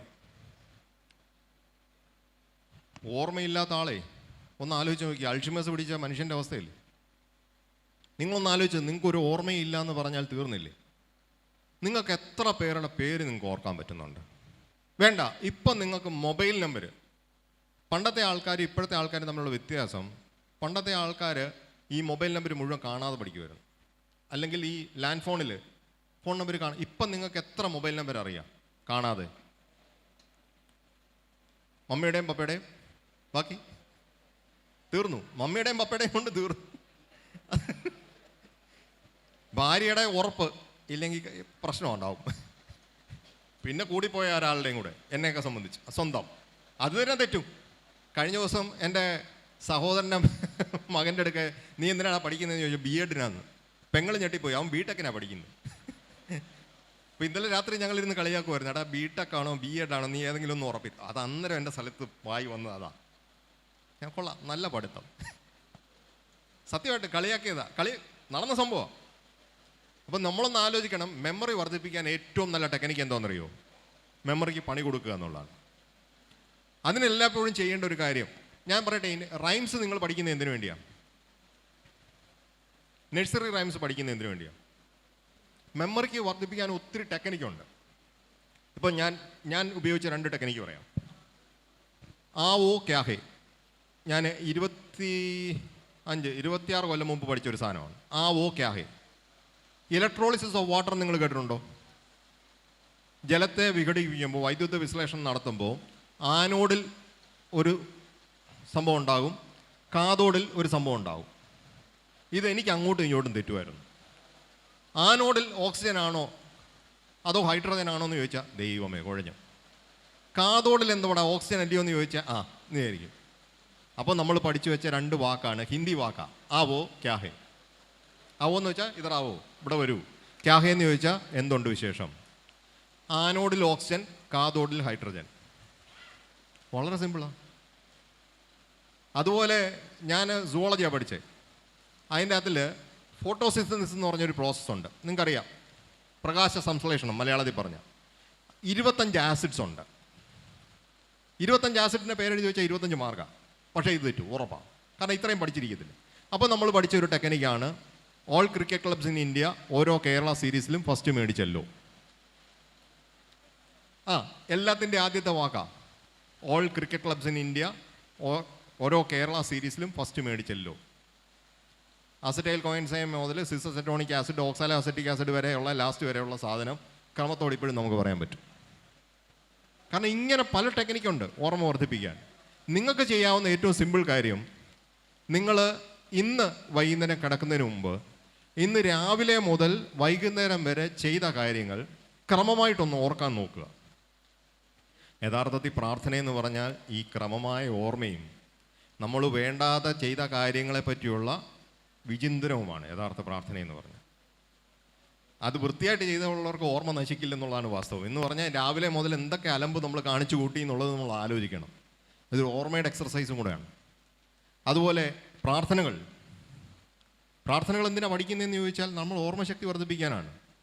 അത് നമ്മൾ ഓർക്കും ഭയങ്കരമായിട്ട്. ഏത് ഇരുട്ടത്തുകൂടെ കയ്യും വായും തമ്മിൽ നല്ല കണക്ഷൻ ഇല്ലേ? കഴിച്ചുകൊണ്ടിരിക്കുമ്പോൾ കറണ്ട് പോയെന്ന് വിചാരിച്ച് അയ്യോ എനിക്ക് കഴിക്കാൻ പറ്റുന്നില്ലെന്ന് ആരെങ്കിലും ഇന്നേവരെ പറഞ്ഞിട്ടുണ്ടോ? നല്ല കണക്ഷനാണ്, ഇത് പോയാൽ പോയി എന്ന് പറയുന്ന പോലെയാണ് നമ്മുടെ ഈ ഓർമ്മയെന്ന് പറയുന്നത്. അത് കണക്ട് ചെയ്ത് എപ്പോഴും വെച്ചിരിക്കണം, ആവശ്യമുള്ളപ്പോൾ പെട്ടെന്ന് വരികയും വേണം. അപ്പം അതിന് മെമ്മറൈസ് ചെയ്തുകൊണ്ടേയിരിക്കുക, മെമ്മറിക്ക് ജോലി കൊടുത്തുകൊണ്ടേയിരിക്കുക. ഇത് ആദ്യത്തെ ഒരു ദിവസമേ നിങ്ങൾക്ക് സ്ട്രെയിനായിട്ട് തോന്നുള്ളൂ, സ്ട്രെസ്സുമായിട്ട് നിങ്ങൾക്ക് ഒറ്റ ദിവസമേ തോന്നുള്ളൂ. അടുത്ത ദിവസം ആകുമ്പോൾ നിങ്ങൾക്ക് ഇതിൻ്റെ ചുരുങ്ങിയ സമയം കൊണ്ട് നിങ്ങൾക്ക് ഓർത്തെടുക്കാൻ പറ്റും. ഒരു പിക്ചർ പോലെ നിങ്ങൾക്കിത് സ്പീഡിൽ ഓടിച്ചെടുക്കാൻ പറ്റും.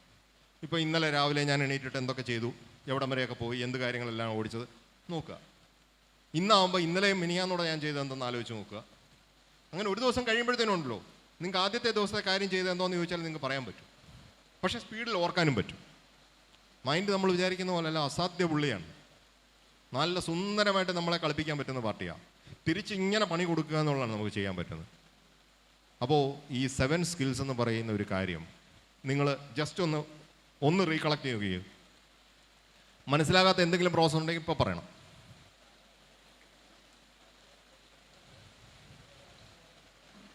സമയമായില്ല. എന്താ ഈ സമയം ആയില്ലേ? 4 ആയോ? ഇല്ല, 4 ആയി. സോറി, ഞാൻ പറഞ്ഞതിൽ നിന്നും 4 മിനിറ്റ് കൂടി പോയിട്ടുണ്ട്. സോറി. അപ്പോൾ ഒരു സ്റ്റോറിയും കൂടെ പറഞ്ഞ് ഞാൻ അവസാനിപ്പിച്ചോളാം. 2 മിനിറ്റ് എടുക്കുകയുള്ളൂ. നമ്മളെല്ലാം കൂടെ മുംബൈക്ക് പോകാൻ പോകുന്നു. അപ്പോൾ വന്ദേ ഭാരത് ട്രെയിൻ നേരത്തെ ഒരു ജയന്തി ജനതയായിരുന്നു. ഈ ജയന്തി ജനത 2 ദിവസം എടുക്കുമായിരുന്നു. നമ്മളൊരു യാത്രയ്ക്ക് പോകുമ്പോൾ സാധാരണ എന്തെങ്കിലും സ്നാക്സ് കരുതും, വായിക്കാൻ എന്തെങ്കിലും ബുക്ക് കരുതും, അല്ലേ? അപ്പോൾ ഞാൻ ചെങ്ങന്നൂരിൽ നിന്ന് വന്ന് കയറി. ഓക്കെ, എനിക്ക് അടൂരായതുകൊണ്ട് ചെങ്ങന്നൂരിൽ നിന്ന് വരാനാണ് എളുപ്പം. അപ്പോൾ അതിനകത്ത് അപ്പുറത്തൊരു പയ്യൻ ഇരിപ്പുണ്ട്, അവൻ്റെ തൊട്ടപ്പുറത്ത് അവൻ്റെ അച്ഛനും തോന്നുന്ന ഒരാൾ ഇരിപ്പുണ്ട്, കുറച്ച് പേരുണ്ട്. നമ്മൾ ജേണി തുടങ്ങി, കോട്ടയം കഴിഞ്ഞു, എറണാകുളം കഴിഞ്ഞു, വണ്ടി മുന്നോട്ട് പോകുന്നു. നമുക്ക് ബോറടിച്ചു, ചിപ്സ് തിന്നാവല്ലോ എന്ന് വിചാരിച്ച് നമ്മൾ ചിപ്സിൻ്റെ പാക്കറ്റ് എടുത്ത് പൊട്ടിക്കുന്നു. അപ്പോൾ ദാണ്ടറ ഈ പയ്യൻ ചാടി വന്ന് അതിലൊരൊറ്റടി. ശരിക്കും നമുക്ക് അരിശം വന്നു. ഒരു കാര്യമില്ലാതെ നമ്മുടെ കയ്യിലിരുന്ന ചിപ്സ് നല്ല വില കൊടുത്ത് മേടിച്ചതാ പോയി. എന്നാൽ വിചാരിച്ച് ഇനി ആഹാര സാധനം എടുത്തുകൊണ്ടായിരിക്കും പ്രശ്നം. ഇവനെ കണ്ണുരുട്ടി കാണിച്ചു, ഇവനങ്ങ് പോയി.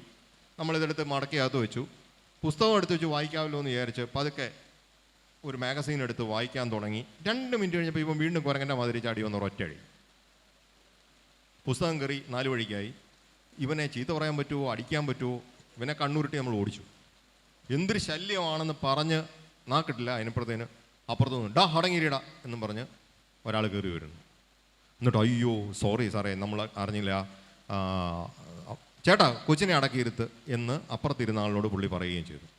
എന്നിട്ട് പറഞ്ഞു, നമ്മളോട് തിരിഞ്ഞിട്ട് പറഞ്ഞു, ക്ഷമിക്കണം കേട്ടോ, ഇത് ചേട്ടനും മകനുമാണ്, അവർ തിരുവനന്തപുരം നേമം സ്വദേശികളാണ്. ചേട്ടത്തിക്ക് ക്യാൻസർ ആയിരുന്നു, 3rd സ്റ്റേജ് കഴിഞ്ഞപ്പോഴാണ് കണ്ടെത്താൻ പറ്റിയത്, മരിച്ചുപോയി അൺഫോർച്ചുനേറ്റ്ലി. 2 മാസം ഹോസ്പിറ്റലിൽ കിടന്നു. അപ്പോൾ ഇവനെ ഇപ്പോൾ ഒരു 2 മന്ത്സിനാകുന്നു. ഇവനെ അങ്ങ് തിരിച്ച്, ഇവൻ ഇച്ചിരി കുസൃതിയാണ്, ഇവനെ ഇനിയും വീട്ടിൽ നിർത്താൻ പറ്റിയില്ല. അതുകൊണ്ട് ചേട്ടൻ മുംബൈയിലാണ് ജോലി ചെയ്യുന്നത്, ഞങ്ങളെല്ലാവരും കൂടെ മുംബൈക്ക് പോവുകയാണ്. അവിടെ ഒന്ന് സെറ്റിലായിട്ട് ഞാനിങ്ങ് തിരിച്ചു പോരും. അപ്പം ആ വിഷമത്തിൽ ചേട്ടൻ ഇരുന്നു പോയതാണ്, ഒന്നും വിചാരിക്കരുത് കേട്ടോ, ഇനി ഞാൻ നോക്കിക്കോളാം, ഇല്ല ചേട്ടൻ നോക്കിക്കോളും കുഞ്ഞിനെ എന്ന് പറഞ്ഞു. ഓ ശരി, നമ്മൾ പറഞ്ഞു ഓ കുഴപ്പമൊന്നുമില്ല എന്നൊക്കെ പറഞ്ഞു. അത് കഴിഞ്ഞ് നമ്മൾ ആ കൊച്ചിനെ ഒന്ന് നോക്കിയപ്പോൾ അവൻ നല്ല സ്മാർട്ടാണ്.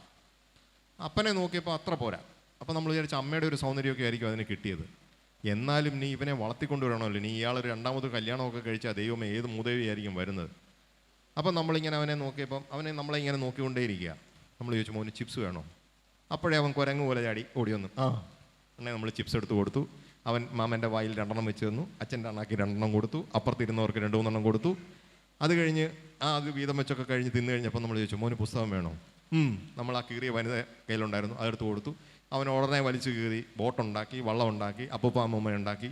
ഭയങ്കര രസം. പിന്നെ നമ്മുടെ കൂടെ ആശാൻ കിടക്കുന്നുള്ളൂ, വൈകുന്നേരം മാമൻ്റെ കൂടെ കിടക്കുന്നുള്ളൂ. ഓ സന്തോഷം.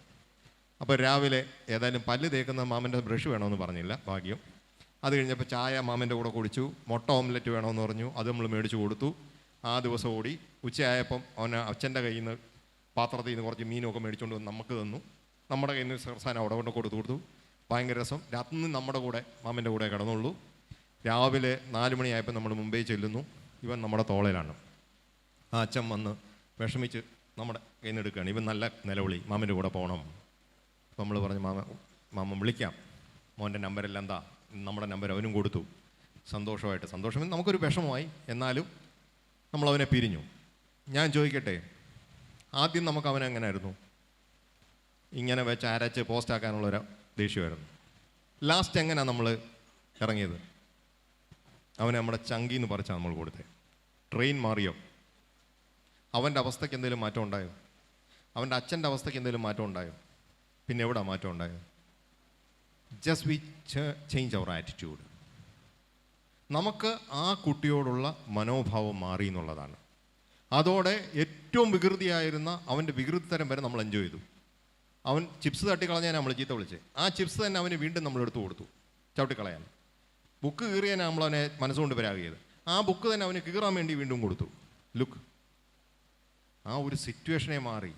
നമുക്ക് എല്ലാത്തിനോടുമുള്ള ആറ്റിറ്റ്യൂഡിനൽ ചേഞ്ച്, അത് നിങ്ങളുടെ ഔട്ട്ലുക്കിനെ മാറ്റാൻ പറ്റും, നിങ്ങളെ മാറ്റാൻ പറ്റും, നിങ്ങൾക്ക് പരുവപ്പെടുന്ന രീതിയിൽ ലോകത്തെ മാറ്റാൻ പറ്റും. യാതൊരു സംശയവുമില്ല. You just change your outlook and turn to the world. ഞാൻ വന്നിരിക്കുന്നത് അവർക്ക് ജീവൻ ഉണ്ടാകുവാനും അത് സമൃദ്ധിയായി ഉണ്ടാകുവാനും മാത്രം. സമൃദ്ധമായ ജീവൻ നമ്മുടെ കയ്യിലുണ്ടെന്നുള്ള ആറ്റിറ്റ്യൂഡോടെ നിങ്ങൾ ഇടപെടുക, പെരുമാറുക. ലോകം നിങ്ങളെ സമൃദ്ധമായ രീതിയിൽ സ്നേഹിക്കുകയും നിങ്ങളെ ആദരിക്കുകയും നിങ്ങൾക്ക് വേണ്ടതെല്ലാം തരികയും ചെയ്യുന്നുള്ള കാര്യത്തിൽ യാതൊരു സംശയം വേണ്ട. Thank you. Thanks Elon.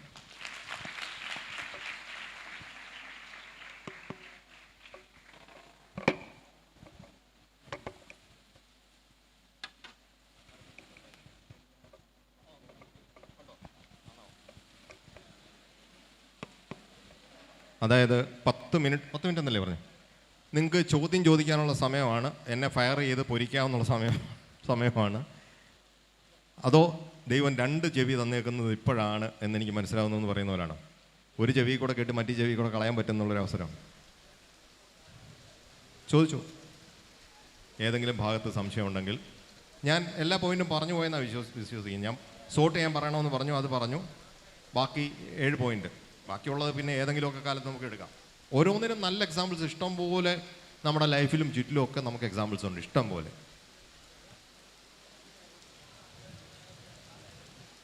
പറഞ്ഞു. ഇല്ല, ഒറ്റ മോനാണോന്നോ? അല്ലല്ല, ഞങ്ങൾ 2 പേരാണ്. എനിക്കൊരു ബ്രദറുണ്ട്. എനിക്ക് ഒരു മോനും ഒരു മോളും. മോന് ഫിസിയോതെറാപ്പി 2nd ഇയർ. അത്രേ ഉള്ളൂ. മോള് CAക്ക് ജോയിൻ ചെയ്തു.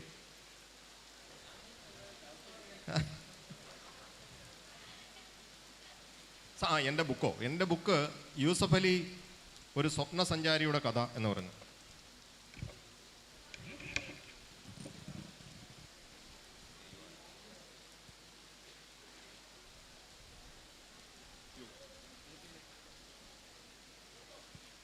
സാധാരണ അത് എൻ്റെ കൂടെ കാണേണ്ടതാണ്.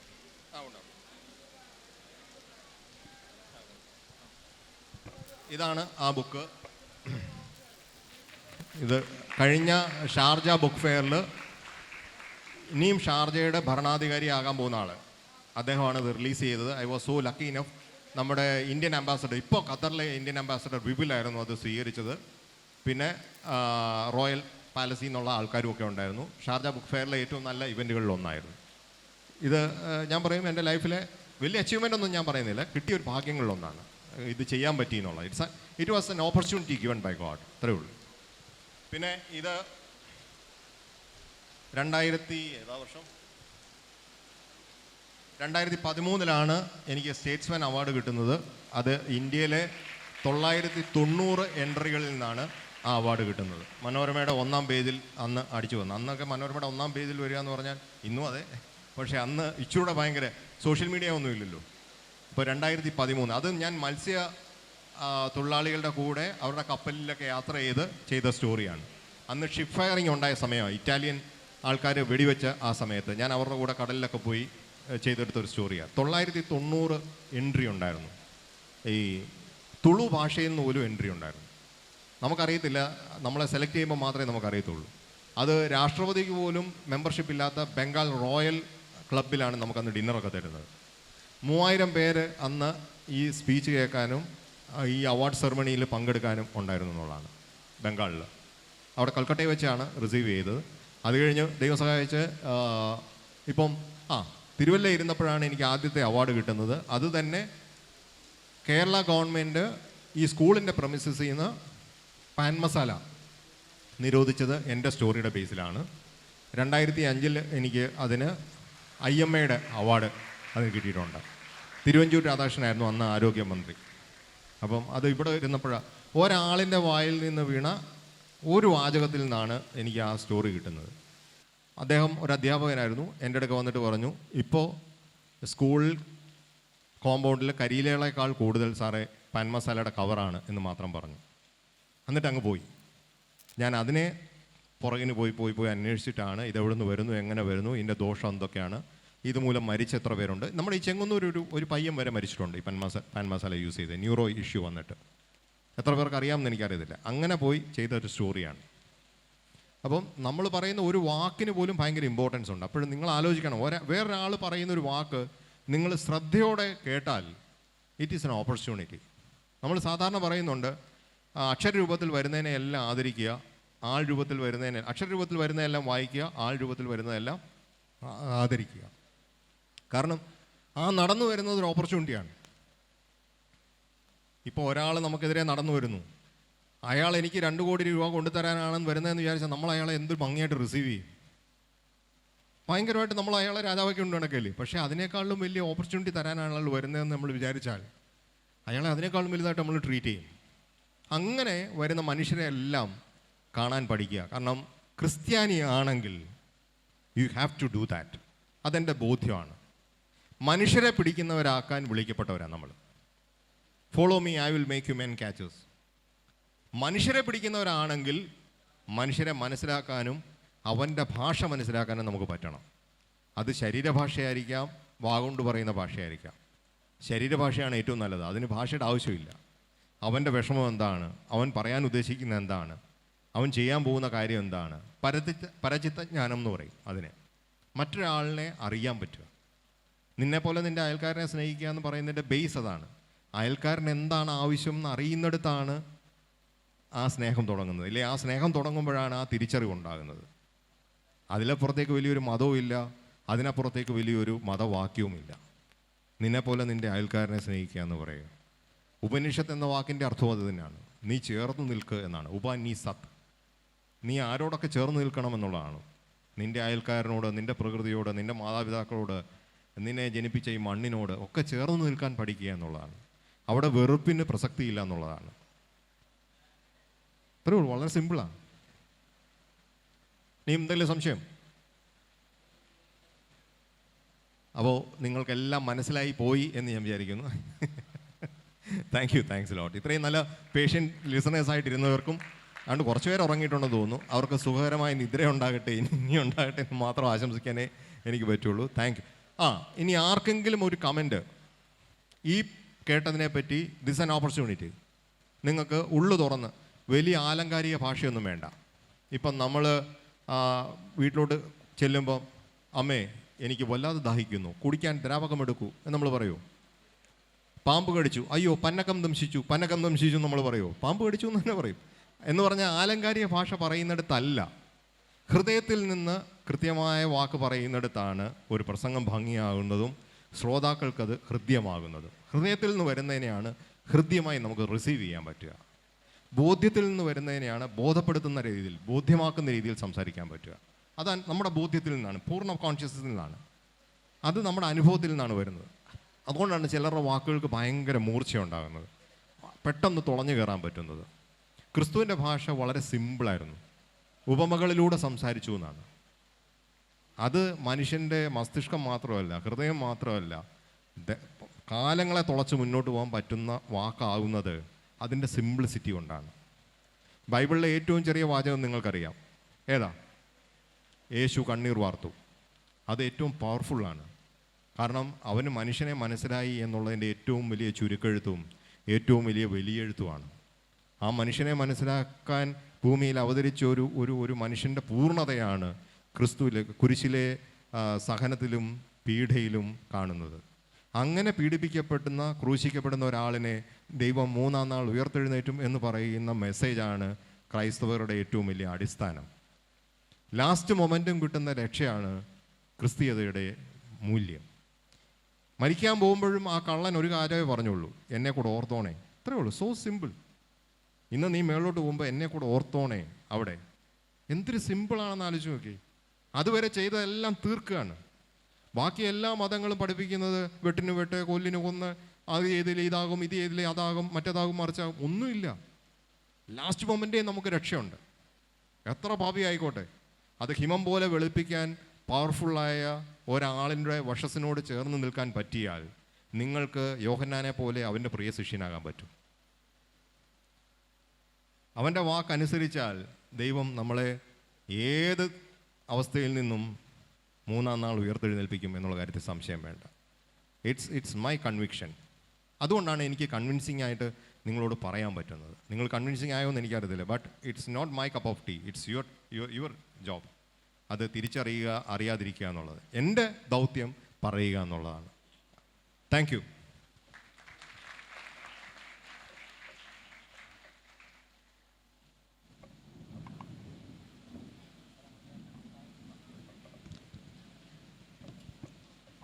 Thank you sir.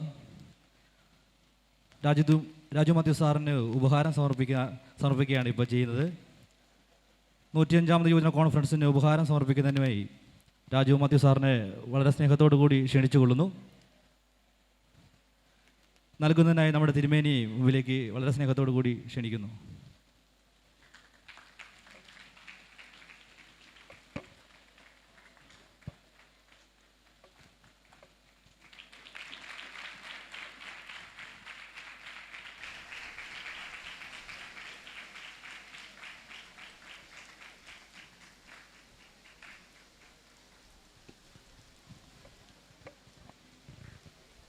ഏതാണ്ട് 1.5 മണിക്കൂർ നമ്മളോട് സംസാരിച്ചു.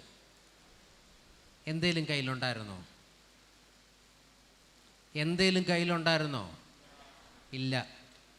അതാണ് സംസാരിക്കുന്നതിനൊരു പ്രത്യേകത. ഞങ്ങളൊക്കെ അന്ന് എന്ത് ചെയ്യും? ഞങ്ങളെല്ലാം കുറിപ്പടി എഴുതി വെച്ച് അത് ഞങ്ങൾ കൈവച്ചുകൊണ്ടാണ് പ്രസംഗിക്കുന്നല്ലേ. ബിഷപ്പായാലും അച്ഛന്മാരായാലും ഉപദേശിമാരായാലും എല്ലാം അവരുടെ കയ്യിൽ എന്തെങ്കിലും എഴുതി കൈവച്ചു. അതില്ലാതെ സ്പോണ്ടേനിയസ് ആയി ഇത്രയും 1.5 മണിക്കൂർ നമ്മളോട് സംസാരിക്കാൻ സാധിച്ചു എന്നുള്ളതാണ് രാജു സാറിൻ്റെ ഒരു പ്രത്യേകത. ഇത് ഞാനല്ലായിരുന്നു പറയേണ്ടത്, നിങ്ങളായിരുന്നു പറയേണ്ടത്. നിങ്ങൾക്കതിന് സമയം തന്നു, നിങ്ങൾ പറയാഞ്ഞതുകൊണ്ട് ഞാൻ നിങ്ങൾക്ക് വേണ്ടി പറഞ്ഞു എന്ന് മാത്രമേ ഉള്ളൂ. അപ്പോൾ നമ്മളിതിൽ നിന്ന് പഠിക്കേണ്ട ഒത്തിരി കാര്യങ്ങളുണ്ട്. ഒന്ന്, എങ്ങനെ പ്രസൻറ്റ് ചെയ്യാമെന്ന് നമ്മളെ പഠിപ്പിച്ചു അല്ലേ. നമ്മുടെ കുറച്ച് അച്ചാച്ചന്മാരെ എങ്ങനെ ഉറക്കണമെന്നും നമ്മൾ പഠിച്ചു. ഞാനും തിരിഞ്ഞു നോക്കിയപ്പോൾ ചിലരൊക്കെ കൂർക്കം വലിക്കുന്നുണ്ടായിരുന്നു. എന്നാലും ബഹുഭൂരിപക്ഷം ആളുകളും ഇതിൽ അറ്റൻറ്റീവായിരുന്നു എന്നുള്ളതാണ് രസകരമായ കാര്യം. ഈ സമയത്ത് വളരെ ഭംഗിയായി കയ്യിൽ യാതൊരു സ്ക്രിപ്റ്റും ഇല്ലാതെ വളരെ നല്ല ഫ്ലോയിൽ ഇങ്ങനെ പറഞ്ഞ് നമ്മളെ ഒരു 1.5 മണിക്കൂർ വേണ്ടതൊക്കെ നമ്മളെ ഓർമ്മപ്പെടുത്തിയ രാജു സാറിനോട് പ്രത്യേകം നന്ദി പറയും.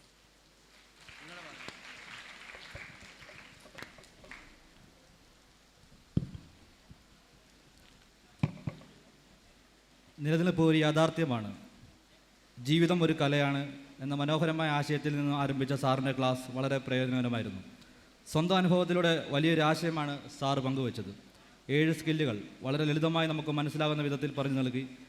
മൈൻഡ് പവർ നേടിയെടുക്കുന്നതിൻ്റെ ആവശ്യകത നിത്യജീവിതത്തിൽ പ്രാവർത്തികമാക്കേണ്ട ലളിതവും എന്നാൽ പ്രാധാന്യമർഹിക്കുന്നതുമായ കാര്യങ്ങൾ എല്ലാം തന്നെ നമ്മളെ ചിന്തിപ്പിച്ചു.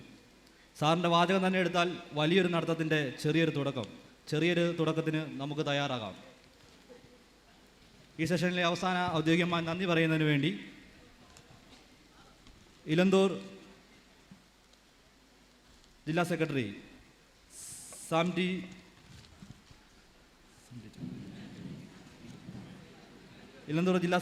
സാം ടി രാജിനെ വളരെ സ്നേഹത്തോടു കൂടി ക്ഷണിച്ചുകൊള്ളുന്നു.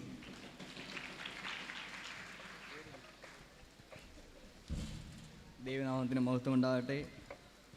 105ാമത് മധ്യകേരള മഹാട യുവജന പ്രസ്ഥാന കോൺഫറൻസിൻ്റെ 5ാമത്തെ സെഷന് നന്ദി അറിയിക്കുക എന്നുള്ളതാണ് എന്നിൽ നിശബ്ദമായിരിക്കുന്ന കർത്തവ്യം.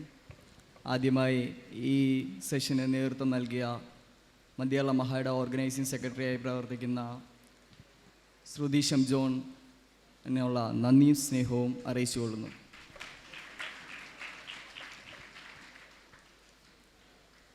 നമ്മുടെ ജീവിതത്തിൽ വളരെ പ്രധാനപ്പെട്ട 7 കാര്യങ്ങളെക്കുറിച്ച് വളരെ വ്യക്തമായി വളരെ മനോഹരമായ രീതിയിൽ നമ്മൾക്ക് അവതരിപ്പിച്ചു വരികയും പ്രാർത്ഥനയും കുടുംബ പ്രാർത്ഥനയും കൃത്യമായ ബൈബിൾ വായനയും ജീവിതത്തിൽ ഏറ്റവും പ്രയോജനകരമായി തീരുമെന്നും നമ്മുടെ ജീവിതത്തിൻ്റെ പല പ്രശ്നങ്ങൾക്കും പരിഹാരമായി തീരുമെന്നും നമുക്ക് വളരെ വ്യക്തമായി പറഞ്ഞു തന്ന മലയാള മനോരമ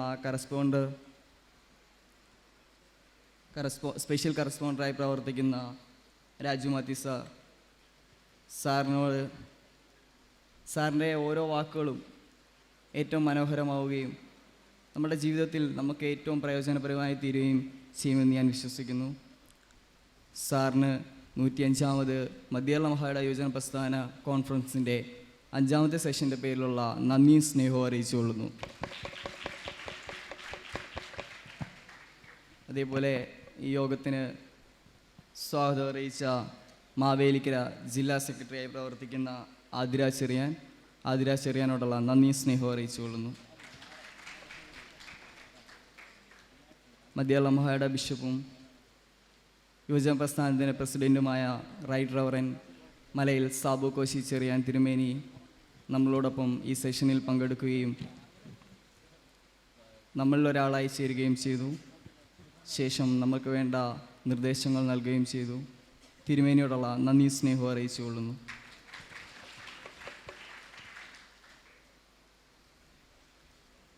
മഹായുടെ രജിസ്ട്രാറായി പ്രവർത്തിക്കുന്ന ഫിലിപ്പ് എം വർഗീസ് സാർ നമ്മളോടൊപ്പം ഉണ്ട്. സാറിനോടുള്ള നന്ദി സ്നേഹം അറിയിച്ചുകൊള്ളുന്നു. ഈ സെഷനിൽ പങ്കെടുക്കുന്ന മധ്യകേരള മഹായുടെ വൈദികർ, സഭാ ശുശ്രൂഷകർ, യുവജന സ്നേഹിതർ, മഹായുടെ യുവജന പ്രസ്ഥാനത്തിൻ്റെ ഭാരവാഹികൾ, യുവജന പ്രസ്ഥാന അംഗങ്ങൾ, നിങ്ങളെല്ലാവരോടും ഒറ്റ വാക്കിൽ നന്ദി സ്നേഹവും അറിയിച്ചുകൊള്ളുന്നു. എൻ്റെ വാക്കിൽ നിന്ന് ഞാൻ വിരമിക്കുകയും ചെയ്യുന്നു. ഹലോ, ഞാൻ ഒരു വാക്ക് നന്ദിയോടെ പറഞ്ഞില്ലെങ്കിൽ വളരെ മോശമായി പോകും. തിരുമേനി ഇത്രയും സമയം എനിക്കറിയാം എനിക്ക് വേണ്ടി ചിലവഴിച്ചതെന്ന് മനസ്സിലായി. അപ്പം അതിന് പ്രത്യേകം നന്ദി പറയുന്നു. തിരുമേനിയോടൊരു സാന്നിധ്യം ഈ സോ സിമ്പിൾ. അപ്പം സാധാരണ മാതിരി അല്ല. അതിനൊരു അസാധാരണത്വമുണ്ട്, അതിനൊരു എളിമയുടെ ഒരു തലമുണ്ട്. അതുകൊണ്ട് എനിക്ക് എളുപ്പം ഒരു പാലം പണിയാൻ പറ്റിയ തിരുമേനിയാണ്. അത് അദ്ദേഹത്തിൻ്റെ നല്ല വാക്കുകൾക്ക് എന്നും നന്ദി. എന്നെ എപ്പോഴും പ്രോത്സാഹിപ്പിക്കുന്ന തിരുമേനിക്ക് ഹൃദയത്തോട് നന്ദി പറയുന്നു. ബിനോയിയുടെ കുര്യൻ്റെ സാന്നിധ്യം ഞാനിവിടെ പറഞ്ഞു. എന്നാലും ഓരോരുത്തരുടെയും ഫിലിപ്പ് സാറിൻ്റെയും ഓരോരുത്തരുടെയും സാന്നിധ്യം വിലപ്പെട്ടതായിരുന്നു. അതിലുപരി ഇങ്ങനെ ഒരു കൺവെൻഷന് എന്നെ വിളിച്ചതിന് അച്ഛനോടും പ്രത്യേകം നന്ദി. Thanks a lot.